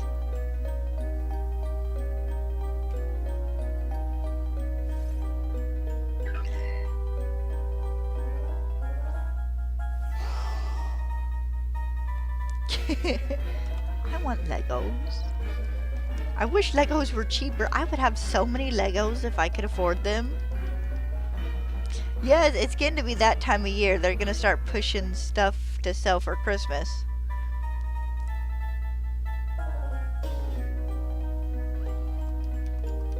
Honestly, my favorite thing about December and like November now, store-wise, is that like one of the local stores starts carrying chocolate oranges.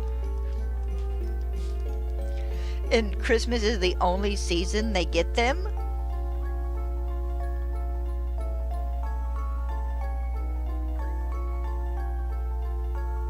I should give me a thing of chocolate covered cherries this year. I haven't had those in a long time. I had a year where I swear I got 5 or 6 boxes of chocolate covered cherries for Christmas. Not counting me buying them on occasion for myself as well. So like, I was so burned out on chocolate covered cherries by the end of that holiday season. I still kind of go, when I see them now.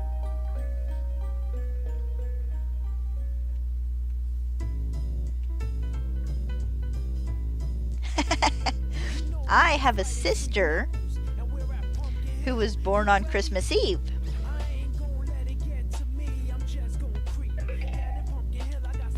Oh, I probably shouldn't have this one play. This one has lyrics in it.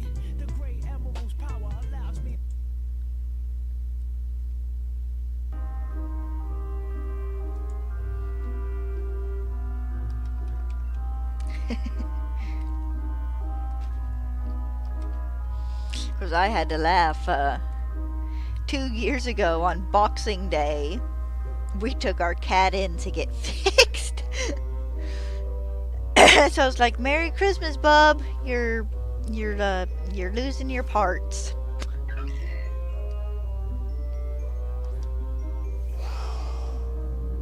Of course, that was actually the best option at that time because the lady who worked there and like scheduled the appointment is like, if we can get you in before like the first of the year, our price for fixing cats or animals goes up, so it'll save you guys some money.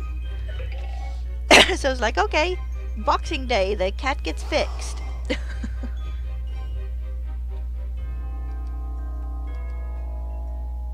Yes, I'm talking about you, you little monster. He's realized that the dog bed is in a good sunny spot.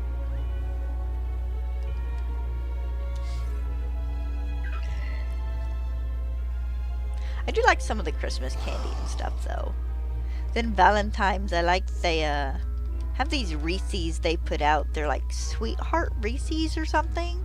And they're not like the heart-shaped ones. These are actually like little ovals. And they do something different with the peanut butter, and they're really good. I always get like 2 or 3 packs of those around Valentine's Day.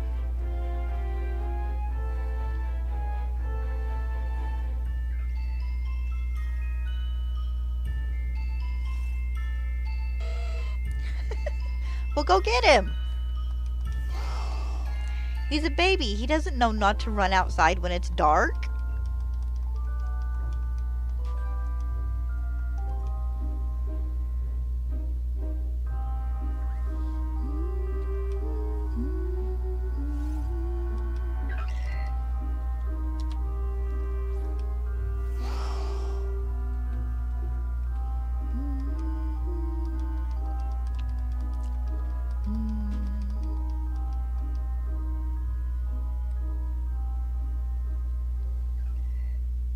Oh, another pumpkin.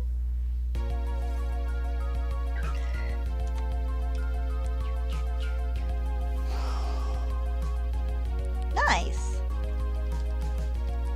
I like it when teachers share pictures of their animals.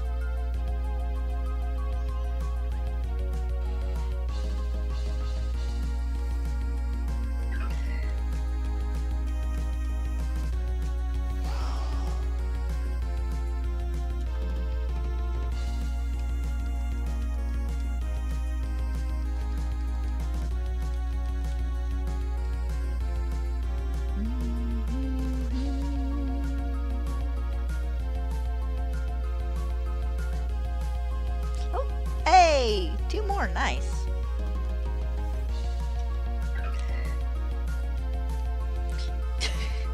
I have a couple of Discord groups I'm in, and it's like, look at this picture of my little gremlin. There'll be a picture of my cat, like, curled up in a box.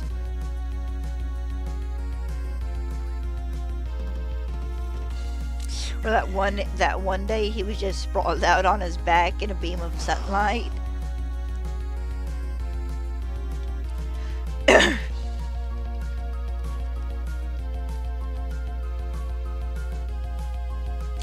I've got one snoozing beside me and one snoozing behind me.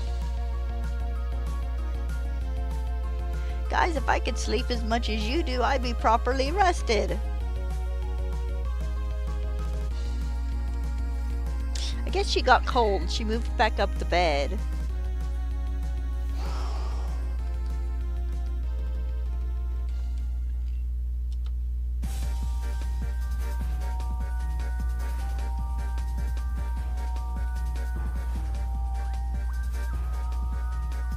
Watched this neat video earlier of this dude who has like a couple of Nightmare Before Christmas Lego sets.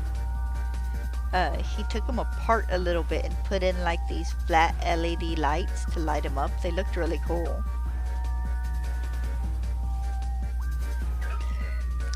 No, just encounters. You can't really do catch combos. There is a way to increase odds by defeating so many Pokemon, but I don't really understand the brilliant hunting method. And honestly, a couple of the people I watched videos on it are like, if you have the shiny charm, just do encounter hunts. It's probably easier. So my odds for this right now is somewhere between like 1300 and 1400. I don't remember the exact number. No, this is just an encounter. Encounter, see if it's a shiny, run if it's not.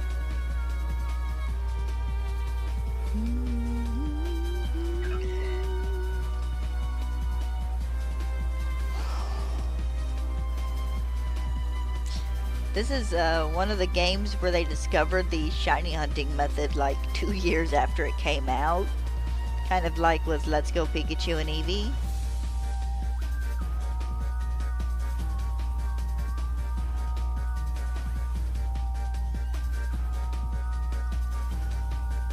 But I think right now the only game with catch combos in it is actually Let's Go Pikachu and Eevee. Because Let's Go had that. Gen 7 had the SOS chains. Gen 6 had SOS chain. No, it was Gen 7. Gen 8 has the brilliant Pokemon. Oh, good luck. Then Legends has, you know, the Pokedex Perfection and Outbreaks. And then Scarlet and Violet have Outbreaks and Shiny Sandwiches. I got my Shiny Poliwag in either Scarlet or Violet. I'm not certain which one.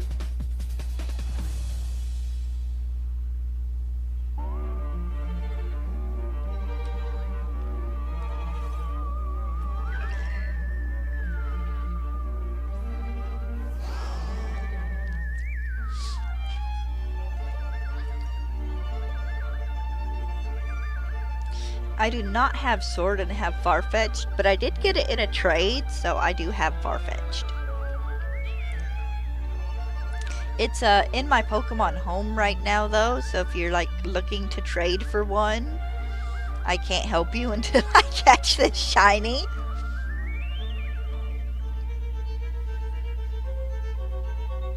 Shiny Sandwiches, yeah, Herba Mystica.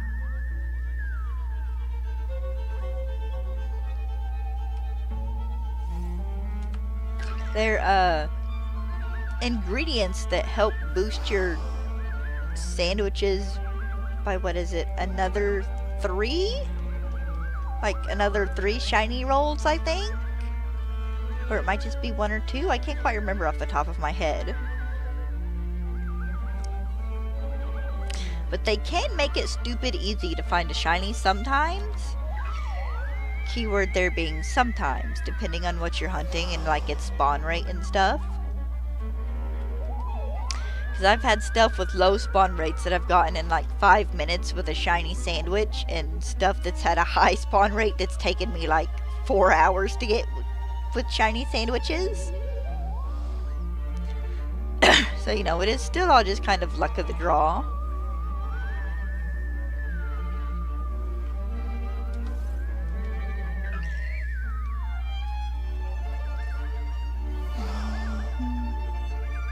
Oh, and for anybody who doesn't know, if you have Pokemon Home, if you complete the Pokedex for Scarlet and Violet in Pokemon Home, that means you have deposited at least one of every Pokemon you can get in that game into Pokemon Home. You can get a shiny Melonetia. I am 36 Pokemon short in my game, so after I get this shiny Pumpkaboo, I'll be taking just, you know, like a stream to do that. Because I think the most difficult thing on that list is a Politoed. And even then, it's not that difficult.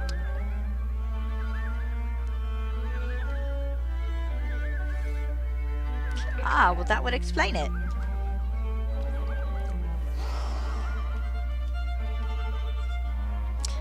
Basically, in Sword and Shield, you can make sandwiches.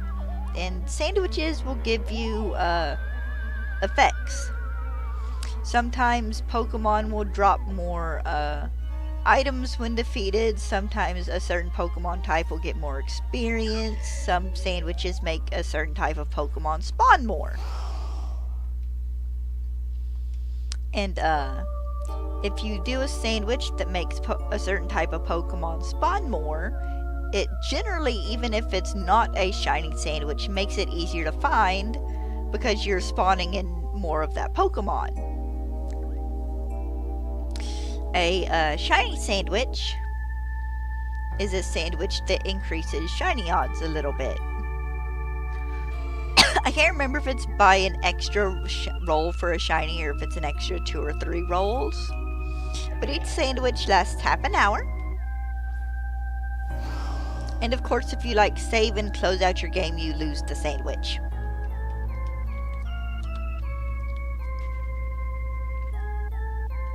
Some people like using them to hunt, some people don't. It just depends on your stance as a shiny hunter.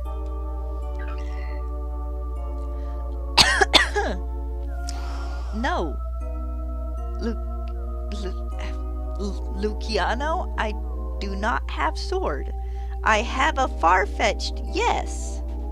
But I am not going to close down my game to get it out of Pokemon Home to breed you one. And that's so I don't mess up my shiny count. If you could wait until after I get my shiny Pumpkaboo, I'd be more than happy to breed you a Galarian Farfetch'd real fast. But you gotta wait till after.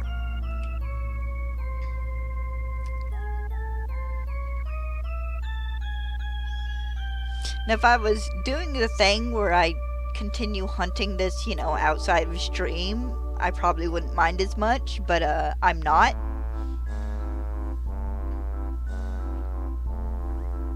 Alright, I was about to say, if you can wait a few days, we'll get you a Farfetch'd, don't worry.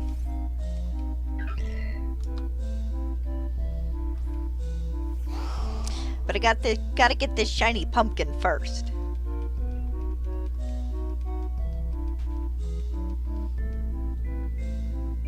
Which is, with as quick as I'm getting encounters, excuse me, I should hopefully have it this week. No, this is literally just encounters. It's not chaining encounters, it's literally just encounter this Pokemon until you find it shiny. Ah, nice. But no, there's no continuous chaining method like in Let's Go and Sword and Shield. Excuse me. So it's literally just me trying to see 1,300 Pumpkaboo and hoping one of them is purple. That doesn't mean I will, of course, necessarily get a shiny Pumpkaboo in 1,300 encounters. I should hope so. But sometimes you go over odds.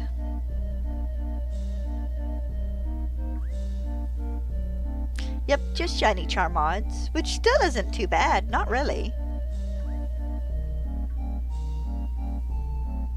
I mean, it's not like 1 in 5 or 600, which I could get through like breeding and stuff, but it's still not bad.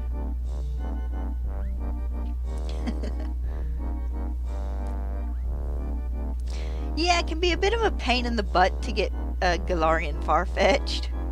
Even when I got it, when, like a lot more people were playing Sword and Shield, it still took me like a month or two of wonder trading to get one. This was before the Pokemon Home update. Actually, no, or was it before Pokemon Home released?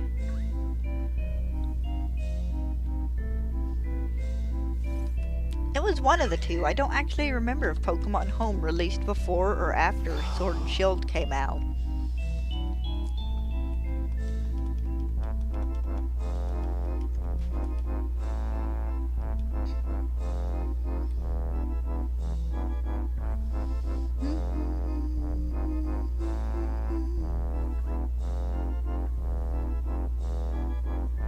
Give me just a moment and I'll read your message.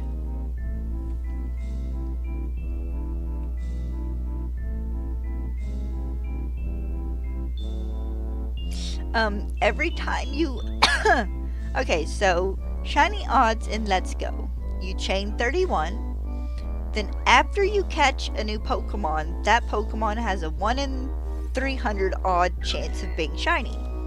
So you do have to keep catching Pokemon. You cannot just reset the area, because that will just keep the odds at regular odds. So keep catching Pokemon. Because it took me, God, 300 or 400 Pidgey before I got my shiny Pidgey. I was at 370 something, I think, when I managed to get it. I have more hunting in Let's Go to do. I'm just finishing Legends Arceus first, and this is a break because I'm kind of tired of Legends Arceus, and I wanted to hunt some ghosts for Halloween.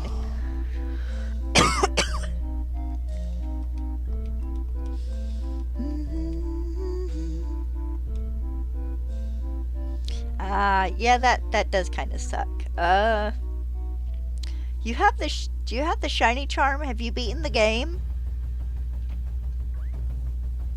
If you remember, there's a person you can talk to in Pewter City who will give you an item like a nugget or a big pearl or something for watching their Slowpoke every day. And every day, if you go into the little underground pathways between Lavender Town and Celadon and then Cerulean and Vermilion cities, you can find items there as well to help get you some extra money. Sorry about that, guys.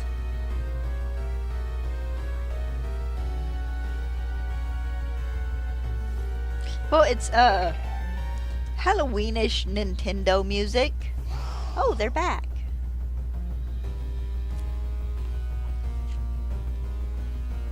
I had the game sounds on yesterday, but the constant going back and forth between battle music and the regular background music was kind of annoying.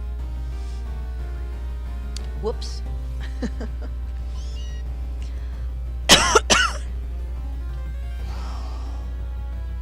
Yeah, okay, so hold on. There's a fly.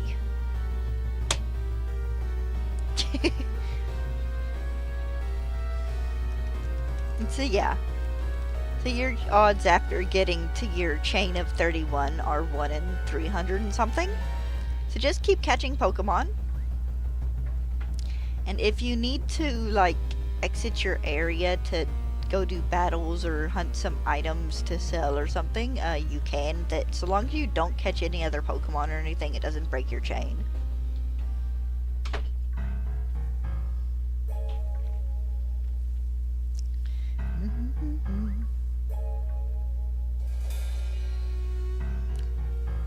Come on, little ghosty.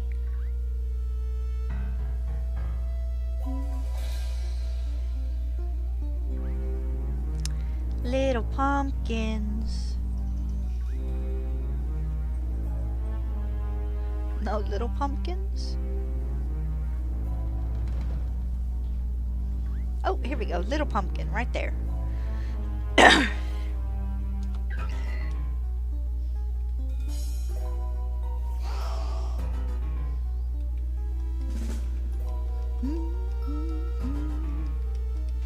But if you're liking the sounds in my background noise, there is a link to the video in the description.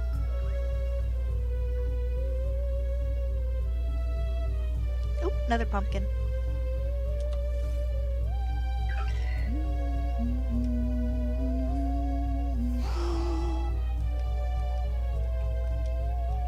No, I don't need to fight you. I just need to run. That works too.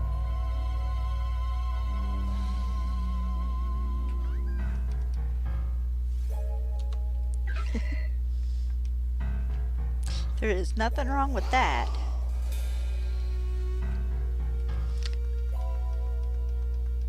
Honestly, I used to do the same thing.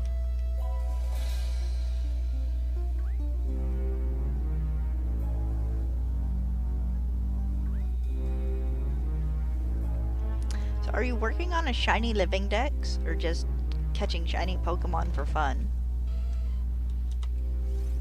Because I personally am doing a living dex. And I'm most of the way finished with it. Last I counted, I had around 300 Pokemon to go. Not counting legendaries, because they're the last things I'll be hunting. Because they'll probably take a bit longer, maybe. And because they're legendaries.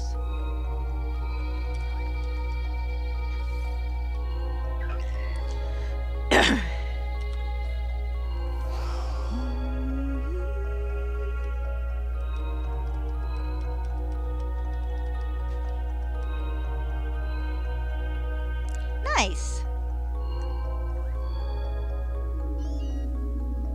Honestly, I've got like a lot of the Pokemon from my living dex from Scarlet and Violet. Because you can probably get like 500 or 600 of them from it. With the DLC included.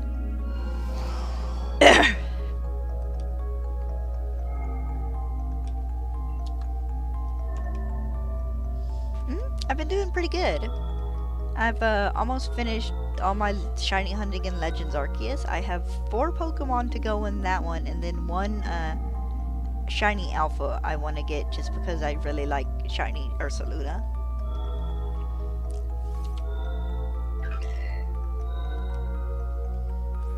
And then after I finish those, I'll be playing Let's Go Pikachu to get what I can in that game. Gonna have to breed a Pinsir in Brilliant Diamond though, because actually no, that one might be in Legends ZA because it has a Mega.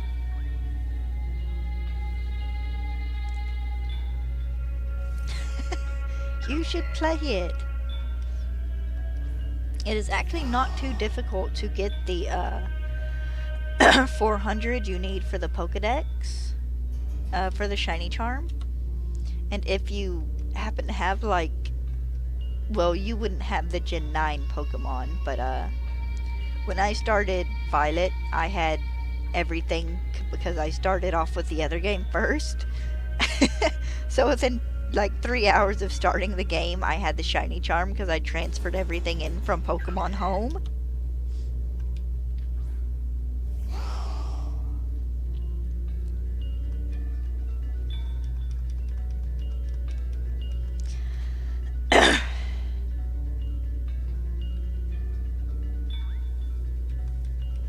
It was actually kind of fun playing through Violet with the shiny charm active.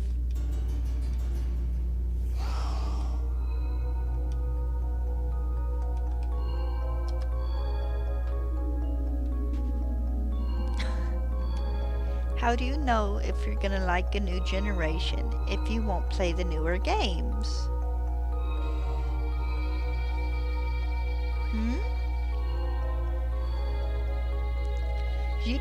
You'd be amazed at how many Pokemon you're gonna look at and go, oh, well, that's dumb, and then you end up using them on a team and you love them. Actually, I look at a Pokemon and go, oh, that's dumb, I need it. I did that with Earthworm. I needed the giant worm on my team.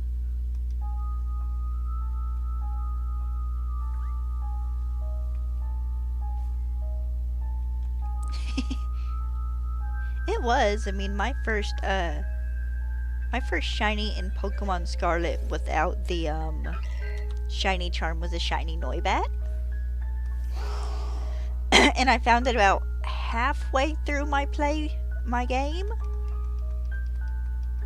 But I didn't use it because I try not to reuse Pokemon when I play Pokemon games, and I had a Noibat or a Noivern in my Gen 6 game.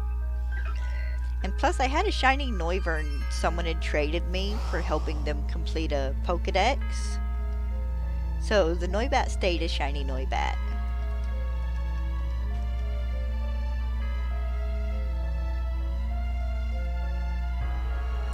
It's not too bad. I mean, the absolute most trouble I find myself having with just so many new Pokemon is I start forgetting names.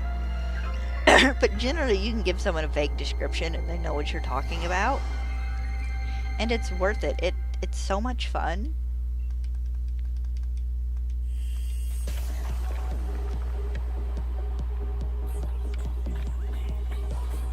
You let yourself miss out on a lot by not playing the new games. You know, I'm not trying to, like, browbeat you into opening up your game and playing, but you really should.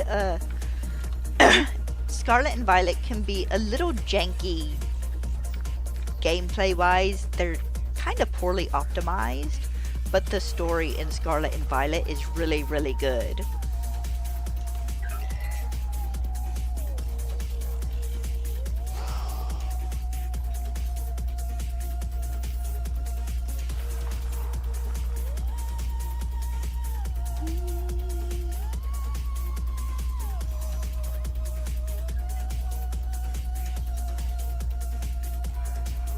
But, like, honestly, Scarlet and Violet, story-wise, are one of those games that if I could, like, play them again for the first time, I totally would.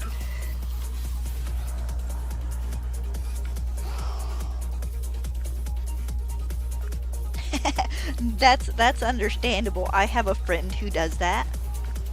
Who, she's gotten really bad about beating Pokemon games.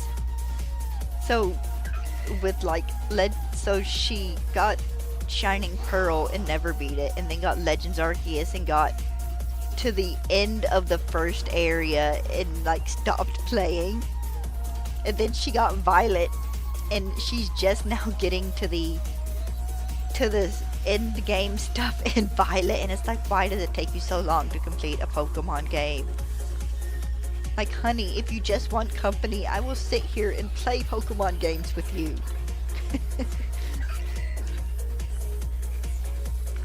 But no, that's understandable, wanting to beat one game before you beat another.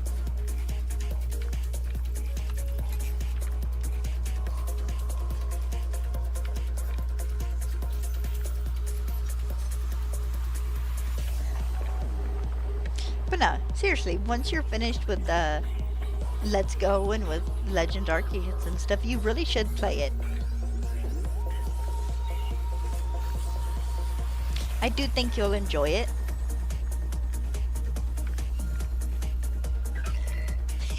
They can be a little overwhelming sometimes. I can't say anything though. They're not too bad, not really. Since they stopped doing the national decks, they've stuck to like 400 Pokemon per base game. And then, you know, about a year later when they do DLC, they'll add a couple hundred more. But by then you're so used to playing with all the other Pokemon, you're ready for some new stuff.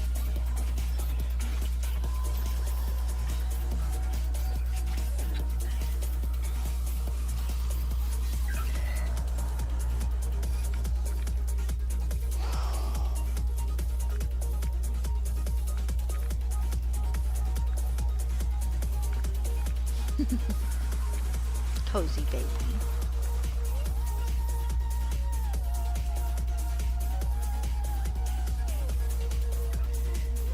But I plan on restarting my copy of Violet eventually and doing a themed Pokemon team run.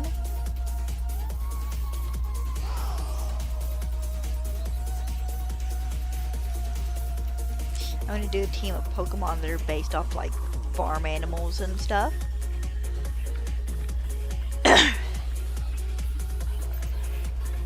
Because there are actually enough farm animal-ish Pokemon in that game to do it.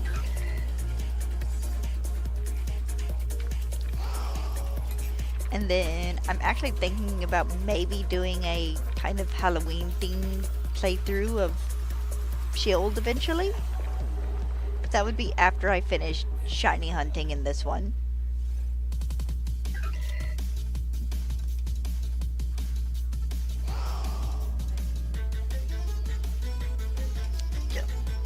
Oh, okay, hold on a sec, guys. I gotta go talk to someone real fast and take a quick bathroom break. I'll be back in a couple of minutes.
Alright. Thank you for letting me take that quick break. I get a bunch of like little things of hand lotion and stuff from work. So I was asking my dad's girlfriend if she might like a bunch of them. And then I really did have to go pee.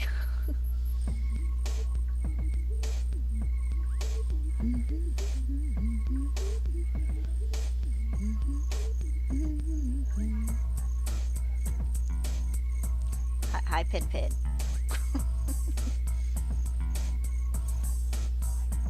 You gonna lay back down in the bed?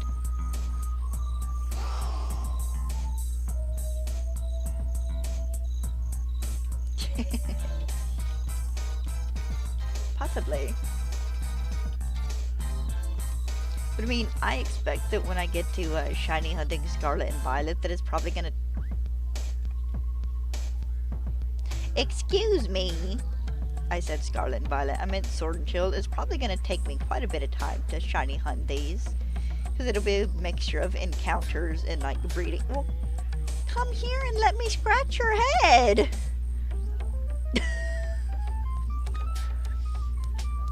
I was gonna give him a little bit of love. What? I only swatted your ear this morning because you poked me in the face with your foot while I was asleep.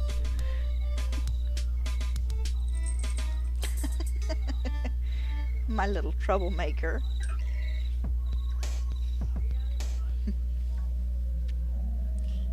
He woke me up at 6 o'clock this morning wanting treats. And when he did, I swatted at his ear. Not like super hard, but enough to make him kind of pull his head back.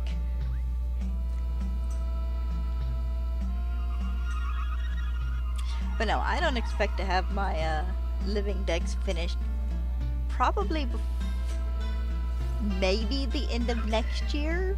Maybe. That's if I'm lucky.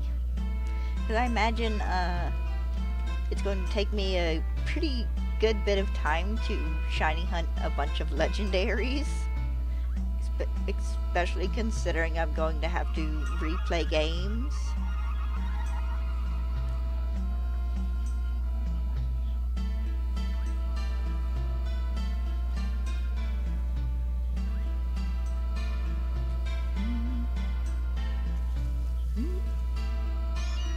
Dang it! Once again.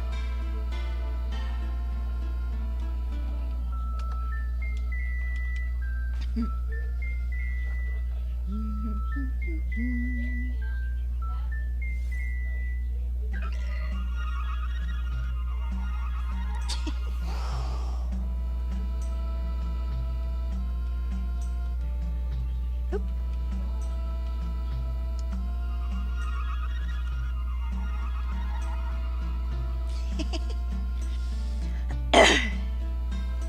But yeah, I've still got quite a bit of shiny hunting left.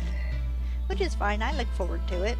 Because I'll have quite a bit to do in Legends ZA as well. And then by the time I'm probably finished with all that, you know, Gen 10 will come out.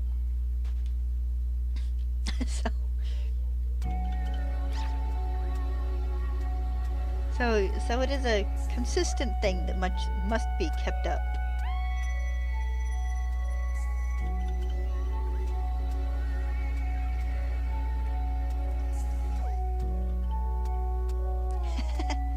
Will we? Hopefully. I've got about 45 more minutes left to stream.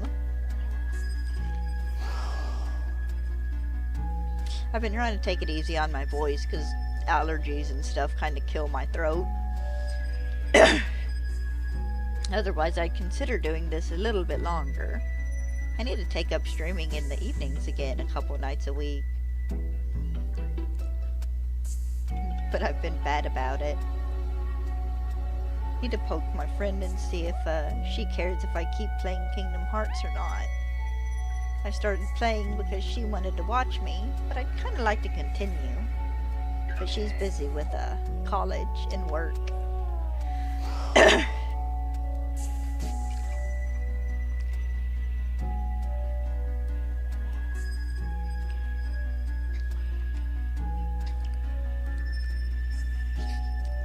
Nose itches. Yeah, sorry I'm doing that so much. My throat's just been really dry today, but like I said, dust and stuff from cleaning earlier.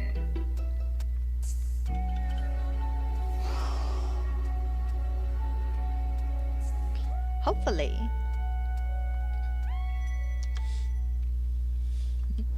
I wish you good luck. Especially if you're over odds. Hopefully you will get it in under.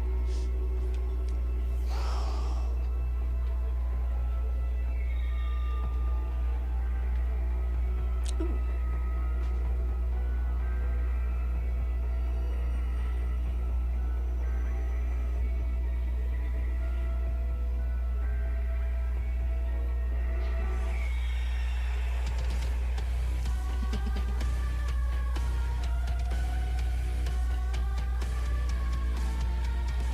tell everybody to headbang, but if I headbanged, I'd toss my headphones off.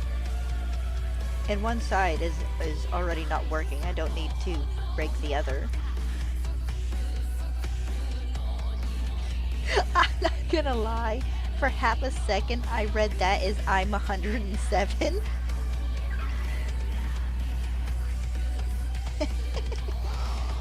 Well, hopefully now that you're doing it right, you'll get it quicker. Alright, song with lyrics. Let me... Oops, didn't mean to mute it. I just wanted to skip it.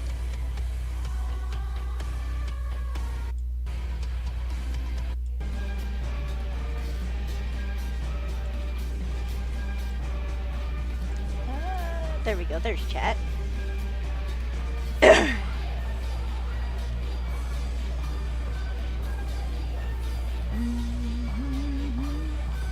But yeah, I switched my game to nighttime this morning, so I've actually been doing a bit better in getting encounters.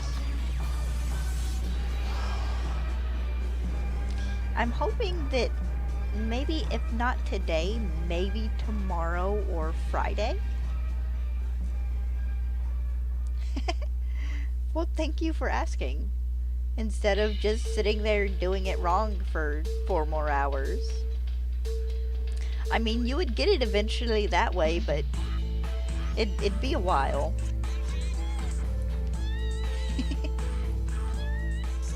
Don't need you to end up like poor Johnstone, who did the Professor Oak challenge and was shiny hunted like 3/4 of that wrong because nobody knew the proper way to shiny hunt.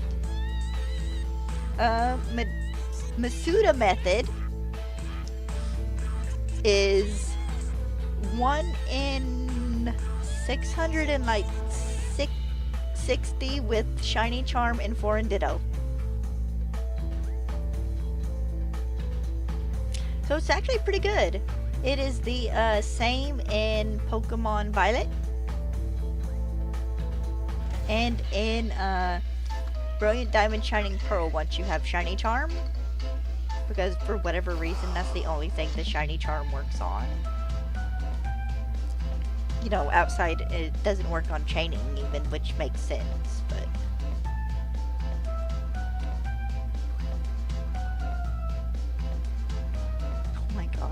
just realized that none of you guys here are from when I was hatching eggs for shiny Spiritomb and kept calling it the Medusa method instead of the Masuda method. 4 in ditto, but no charm.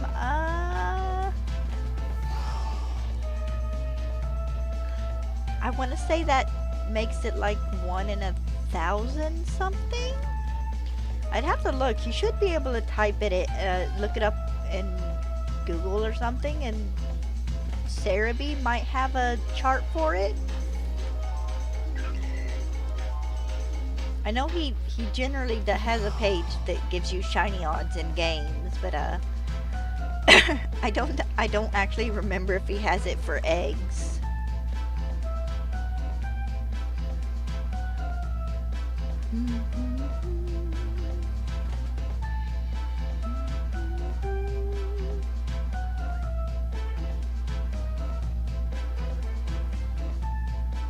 Pumpkin. Alright, almost to 500.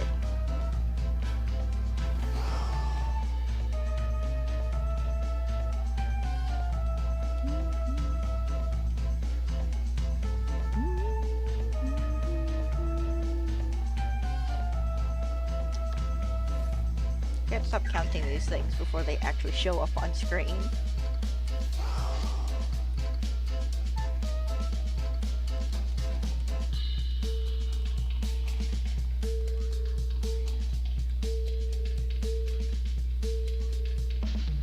If you would quit chewing, you'd be less itchy, honey.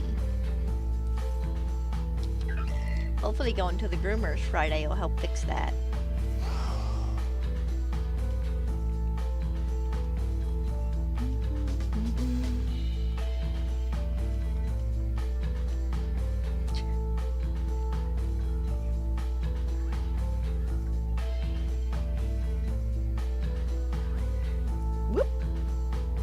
Funny, I don't get many Punkaboos spawning, like, down here. Ooh, if you are still there in a minute, I'll go get you.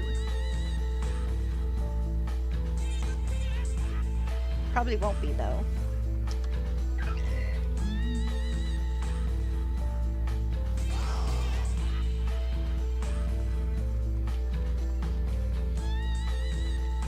I really do wish I could have the mod for this game that lets you see a shiny Pokemon on the screen in the overworld. Game Freak kind of dropped the ball on that one.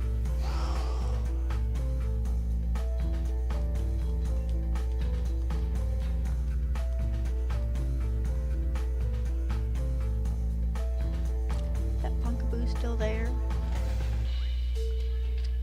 No, I didn't figure he would be.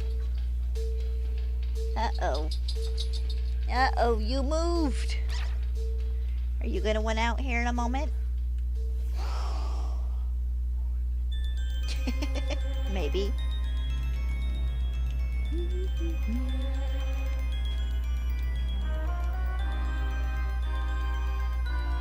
Yeah. It is weird though that the only, game they've done, I'm not counting Brilliant Diamond and Shining Pearl because those are remakes, that hasn't had the shiny visible in the overworld is literally Sword and Shield. Why they left it out, I don't know. It's not like it's such a big area you're going around in this game, not counting the wild area that, you'd be easily missed if they spawned in and they didn't have the sound or the sparkles.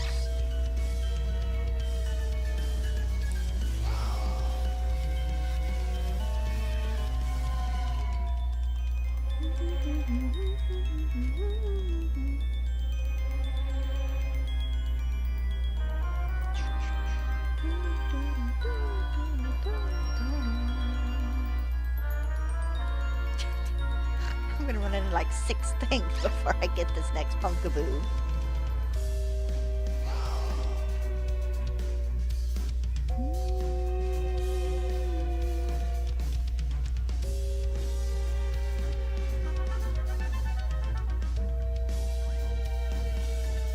Oh, I see my next pumpkin.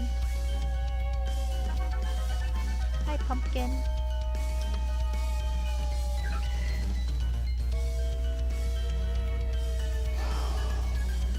Are you trying to get under the bed?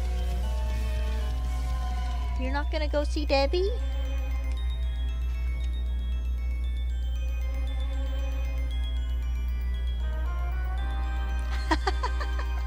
I guess that would work, wouldn't it?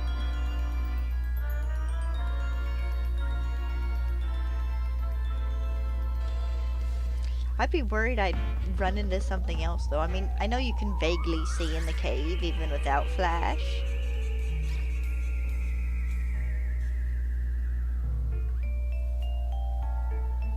My pooch has vanished. Under the bed she has crawled.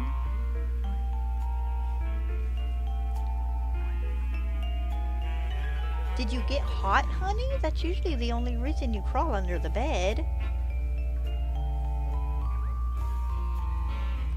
You could have just moved back down to the end of it. The window is open. Silly goose.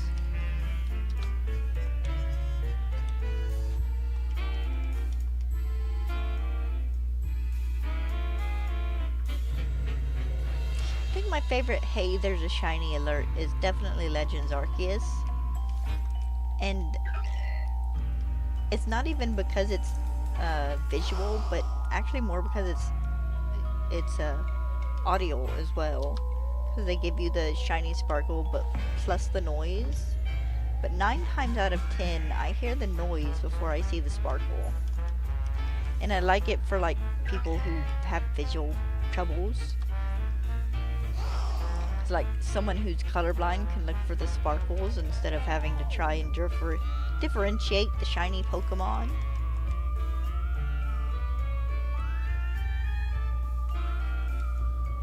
I mean, yes, you can manage it in Scarlet and Violet because your Pokemon can't knock out shiny Pokemon in in the Let's Go feature.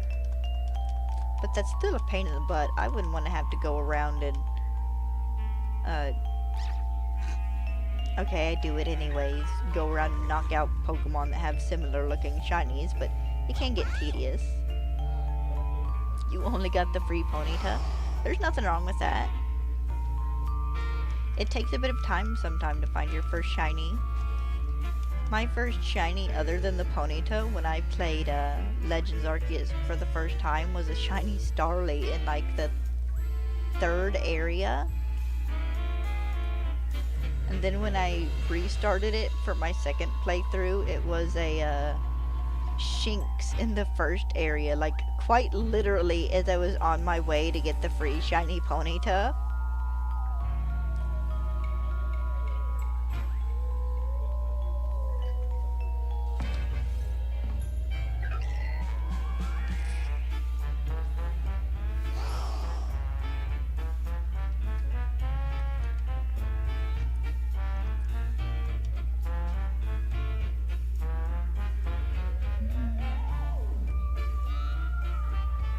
Oh, I bet it's the heater that's drying out mine.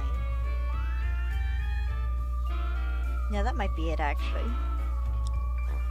Dad plugged the heater in last night because it's cold. It got really cold at night. And it's still on, so that might actually be part of why I'm so ugh today. Ooh. Little bit. Of course, you run around enough in Legends Arceus, you're gonna find all sorts of shinies.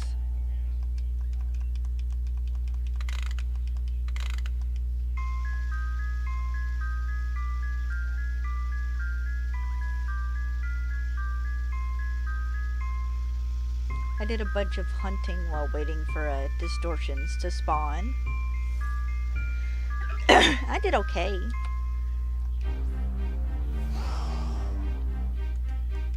Like, I didn't get an ungodly amount of shinies, of course, until I beat the game and got the shiny charm.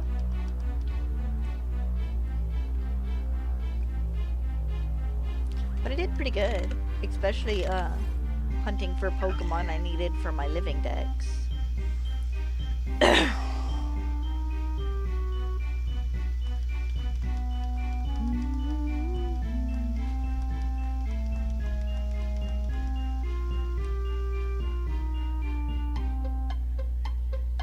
I see you guys down there.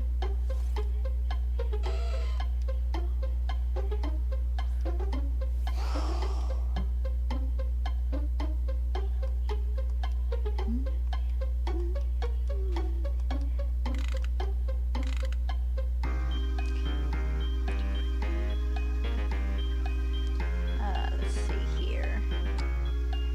Little pumpkins. Oh, excuse me. You know, I'm gonna go for you guys down here, seeing how you're down here. Hi, James. I about called you Bob. Yeah, that is the one problem with home.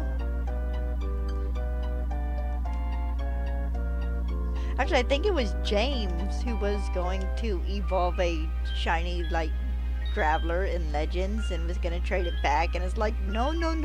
It's like, you can't do that. It don't go back. Also, James, how's your shiny hunting going? I haven't gotten any updates in a bit.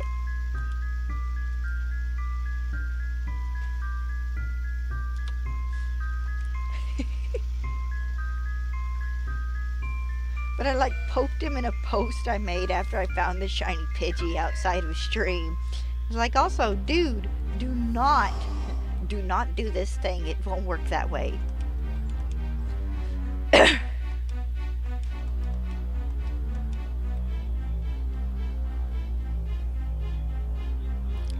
Ooh, big pumpkin.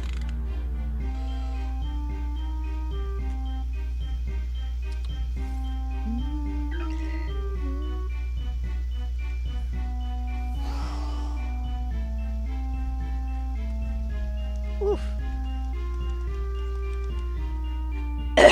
Yeah. Well, hopefully your next hunt will go fast.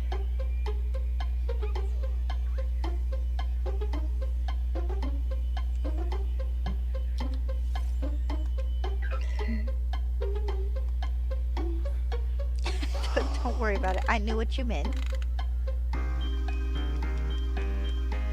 Trust me, you've not tried to decode Pokemon names until you've tried to decode auto-generated Pokemon names. Or text-to-speech generated Pokemon names.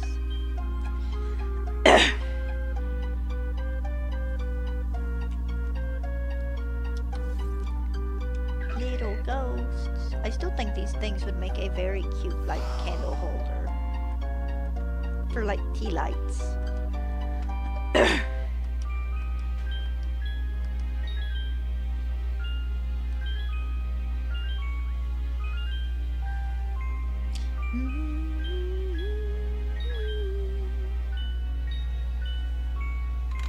Oh, here we go.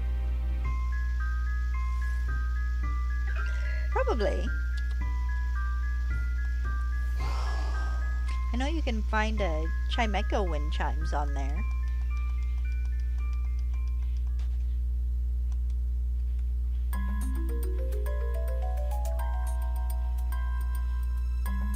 It just seems like a kind of thing that the Pokemon Company would have thought of by now.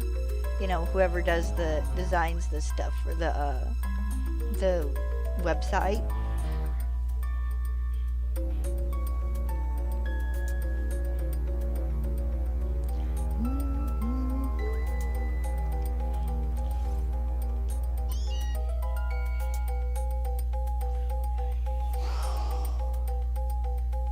Oh, that's not too bad to either of those, actually.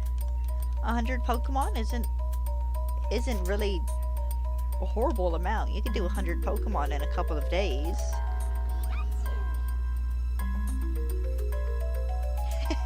Well, to be fair, someone hand makes these and uses their own money to buy the supplies and stuff. They're not mass produced in a workshop in China.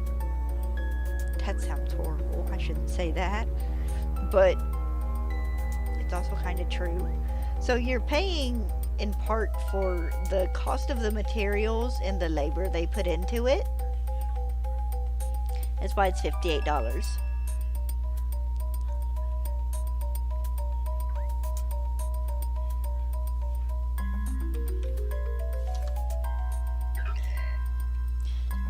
That's possible. That might be the biggest part of what you do need. Of course, really, Pokemon games don't have a ton of exclusive Pokemon anymore. There's maybe 10 or 15, maybe like 20 tops.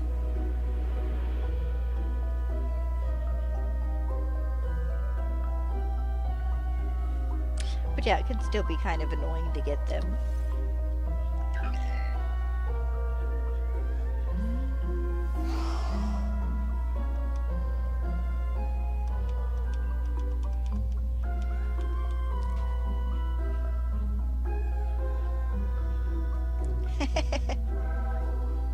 What was that Master Sword made of?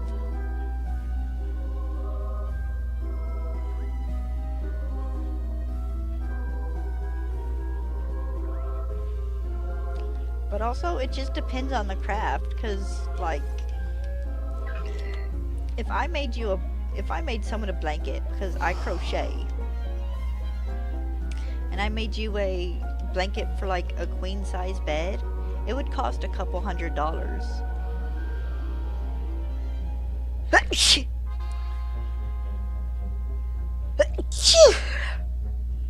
Excuse me. That would work. It all depends on, like, how long it takes them to make and stuff too. Because if I made, like, handmade someone a blanket and it was a big enough blanket, it could take me upwards of 300 hours to make that blanket, crocheting it. I made my dad a big blanket for his California king bed, and it took me 350 hours to finish. So yes, that blanket would cost someone like $300. Thank you.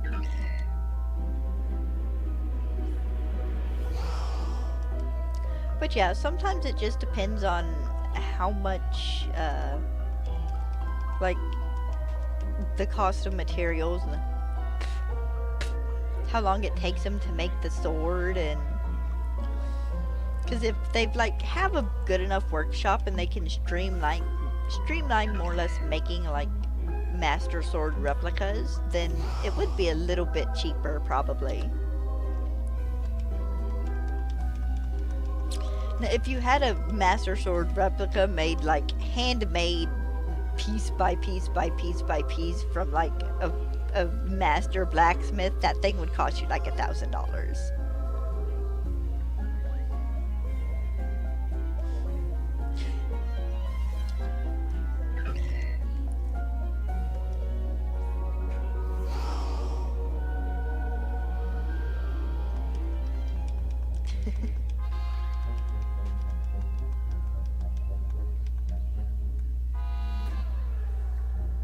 But also, there's also a chance that when you like put in an order for the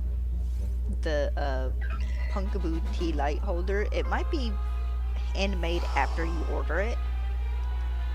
So you gotta remember also that it's time, it's supplies, it's getting the box to ship it in and the packet, the stuff to put around it so it don't break.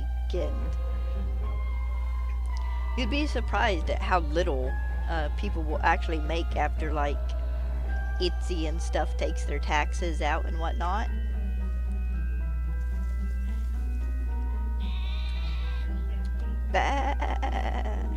Yeah, I'm hunting you eventually, sheepy.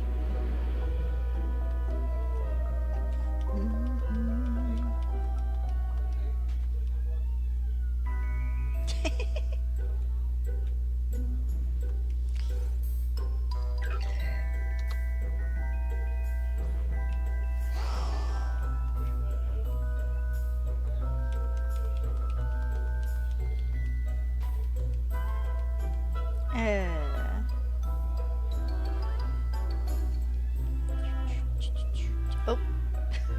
Hi, Electrike.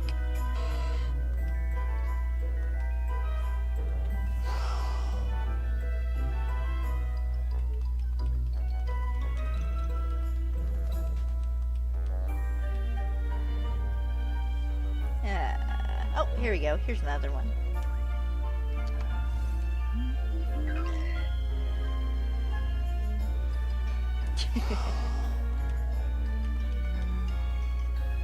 Come on, little pumpkins. Don't one of you want to be purple?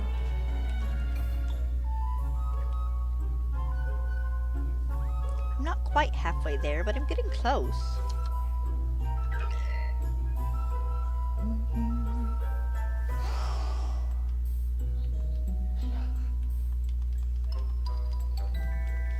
Oh, also, my streaming schedule for the next couple of weeks is going to be a little wonky because I work like the next 3 or 4 Mondays in a row. So I'll be won't be streaming on Mondays for a couple weeks, and we'll be streaming on Wednesdays. So until that's done and over with, yeah, stream's gonna be a little weird. But it'll be fine.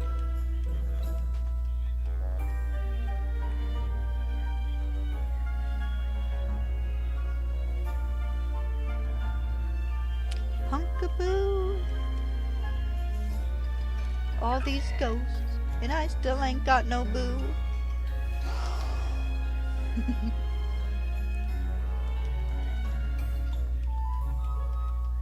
Alright, 530. I think I might get to 550 and call it a day.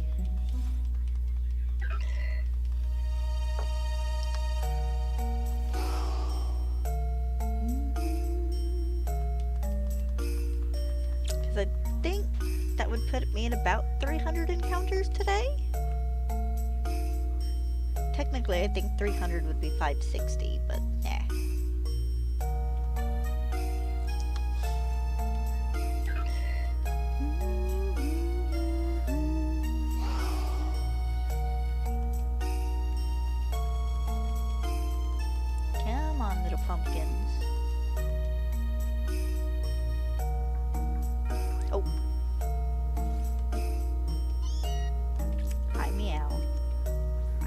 why they gave you like a fuzzy beard instead of just making you completely fuzzy.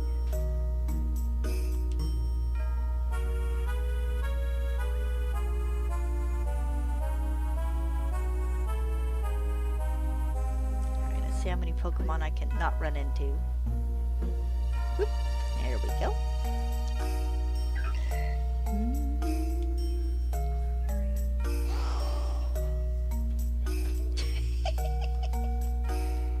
They're so dumb.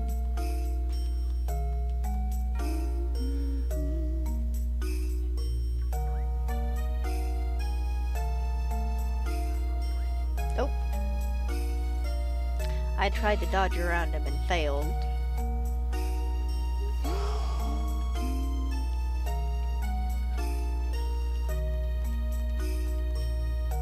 Come on, Feeble.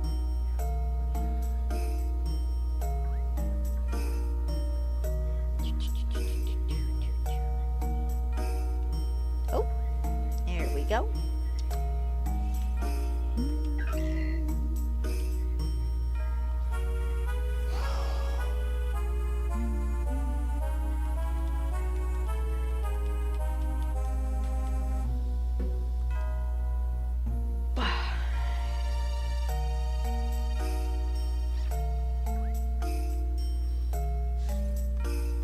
Hi, Yamper. Still can't believe they stuck a heart on his butt.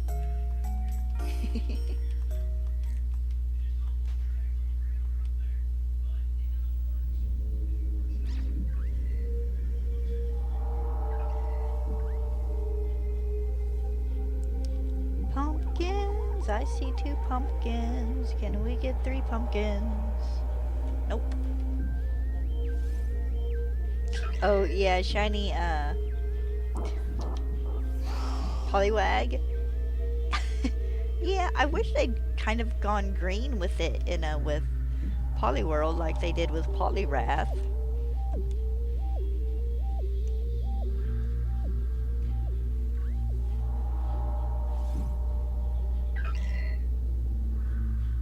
Oh,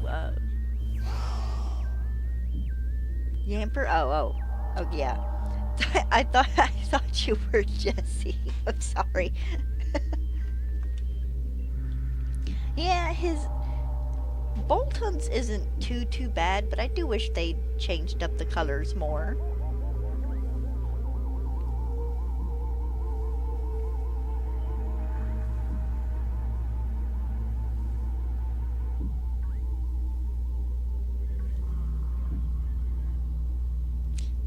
No, shiny Poliwag is like light blue.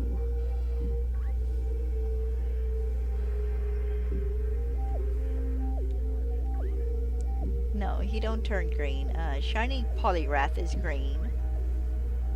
But shiny Poliwag and shiny Poliwhirl are just both different shades of blue.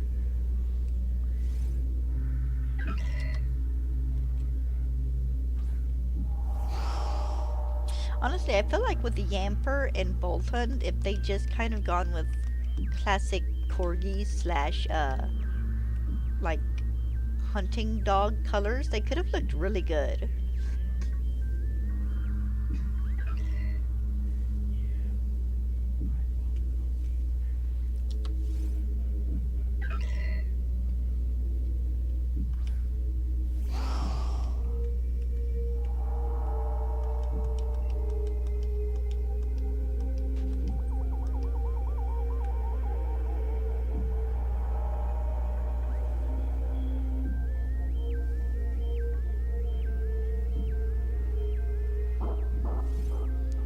Like, they do pretty good with a majority of them, but there's always that majority of them that's like, why? Why would you do this to us?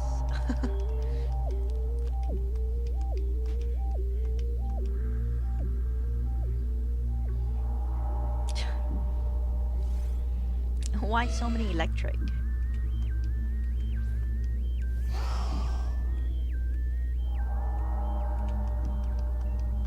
Like, shiny Moltres, excellent. Shiny, Zapdos, not so excellent. Shiny Zapdos, they should have made gray.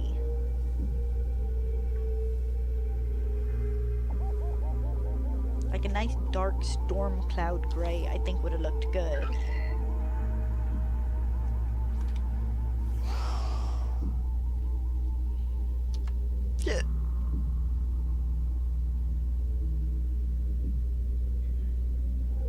It just switching the colors around, yeah, a lot of people probably could. I've seen a couple people on YouTube, I don't remember his name sadly, who like did slight redesigns to Pokemon, and then he had a little series where he was fixing shiny Pokemon. Like he went through and adjusted a bunch of the future Paradox Pokemon shinies.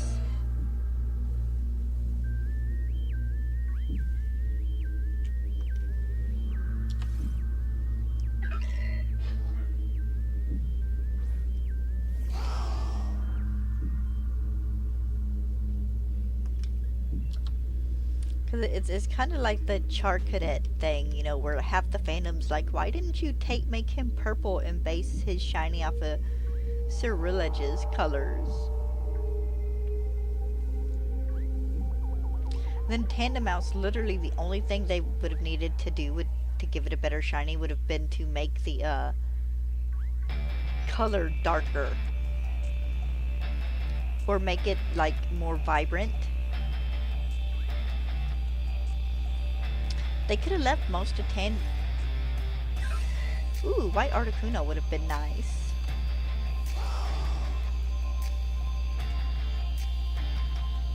So honestly, if they'd have done like that like really bright glacier blue, that could have looked really good too.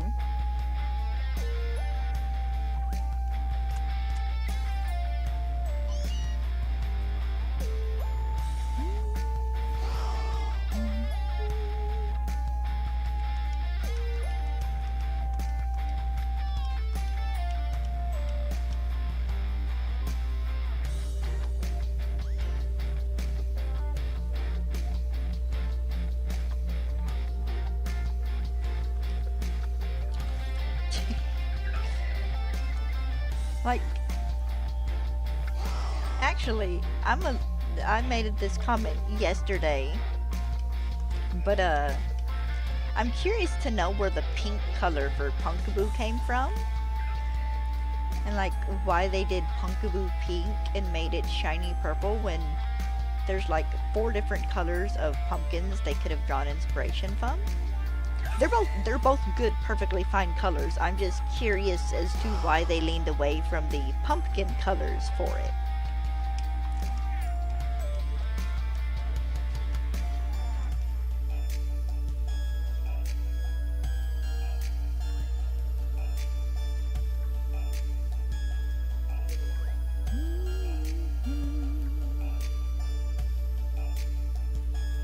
But yes, I do wish they would touch up some of the Pokemon where it's like, oh, we're just gonna make this Pokemon 2 shades lighter than its counterpart, and it's like,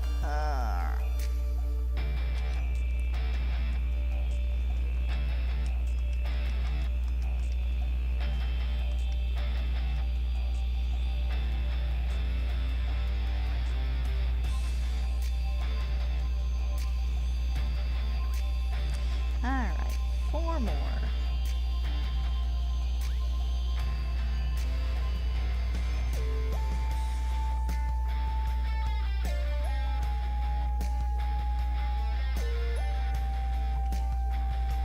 I had a discount.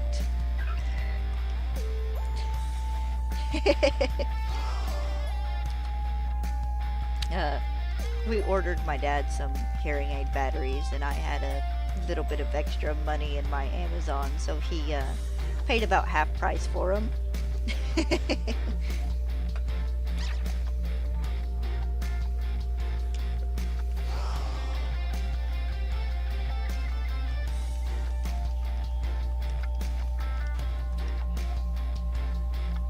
Yeah, it'd be fun to go through and see shiny Pokemon touched up on eventually, because I know they did it to Combuskin in Sword and Shield, but like some of the Pokemon in general just need their colors readjusted, because looking at the Gengar we get in Scarlet and Violet and looking at the Gengar we get in like generation 3 or 4, there's a super huge difference between the shade of purple these two Pokemon are, which affects, you know, how people see the shiny.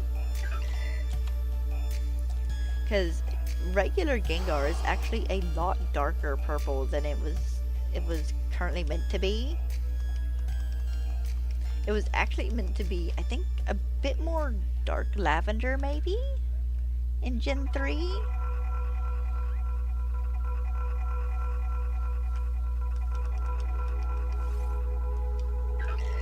Honestly though, I would love to see them do another gimmick, kind of like alphas, but like not quite alphas. I'm fond of the idea of like patterned Pokemon. And it wouldn't be anything like ungodly huge. It wouldn't be like you're gonna get a Pikachu with lightning bolt stripes all over it or something. It'd be you're gonna get a Pikachu and the stripes on its back, instead of it being two just straight stripes, they're two like zigzag stripes, kind of like to mimic its tail. Or you're gonna get a Pidgey and it's gonna have kind of the little black dove marks on its feathers or something. I would love to see them branch out into just kind of the other fun things to do with Pokemon.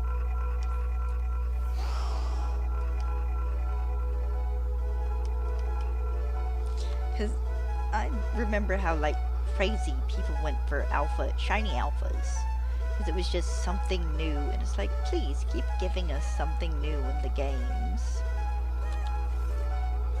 You know, it doesn't have to be every generation, but every few games, give us a little something different.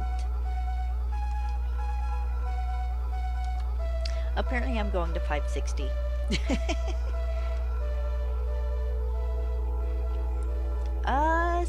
Gen 2 didn't really have a shiny hunting method. You could shiny hunt, yes, it was Gen 2 where shinies first appeared. But the first method would have been Gen 4 with the Poké Radar. With chaining. Then Gen 5 didn't really have one. You could get Shaking Grass in like the double battles, but Gen 6 had Horde encounters, which, you know, because you were seeing 5 Pokemon at a time, decreased the amount of time it took for you to find a shiny. And then you also had the Friend Safari, which, with there being only 3 Pokemon in each safari, increased, you know, the amount of time decreased the amount of time it would take you to get the necessary encounters. I did a little bit of hunting there in the Friend Safaris. Gen 7 was the SOS encounters, because you could more or less, you know, call one Pokemon in and just keep calling it in. Gen 8 was the Brilliant stuff. Pearl and Black were the same thing, Gen 5 and Gen 4. Pearl had the radar. Poké Radar after you beat the game. Chaining, you know, catching 40 Pokemon in a row, chaining. And then it increased your chance to like 1 in 200 or something. I know that's what it is in Brilliant Diamond and Shining Pearl. I'm not certain if that's what it was in the original games.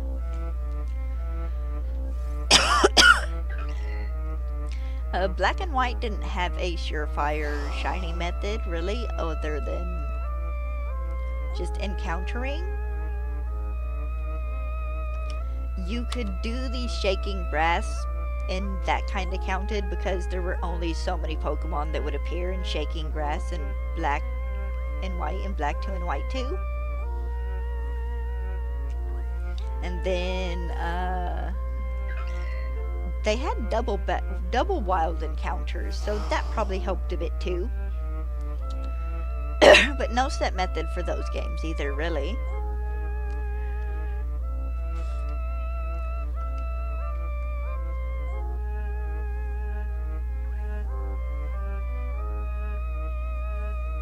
So there are shiny hunting methods in like games from Gen 3 outwards. They're just different in every game.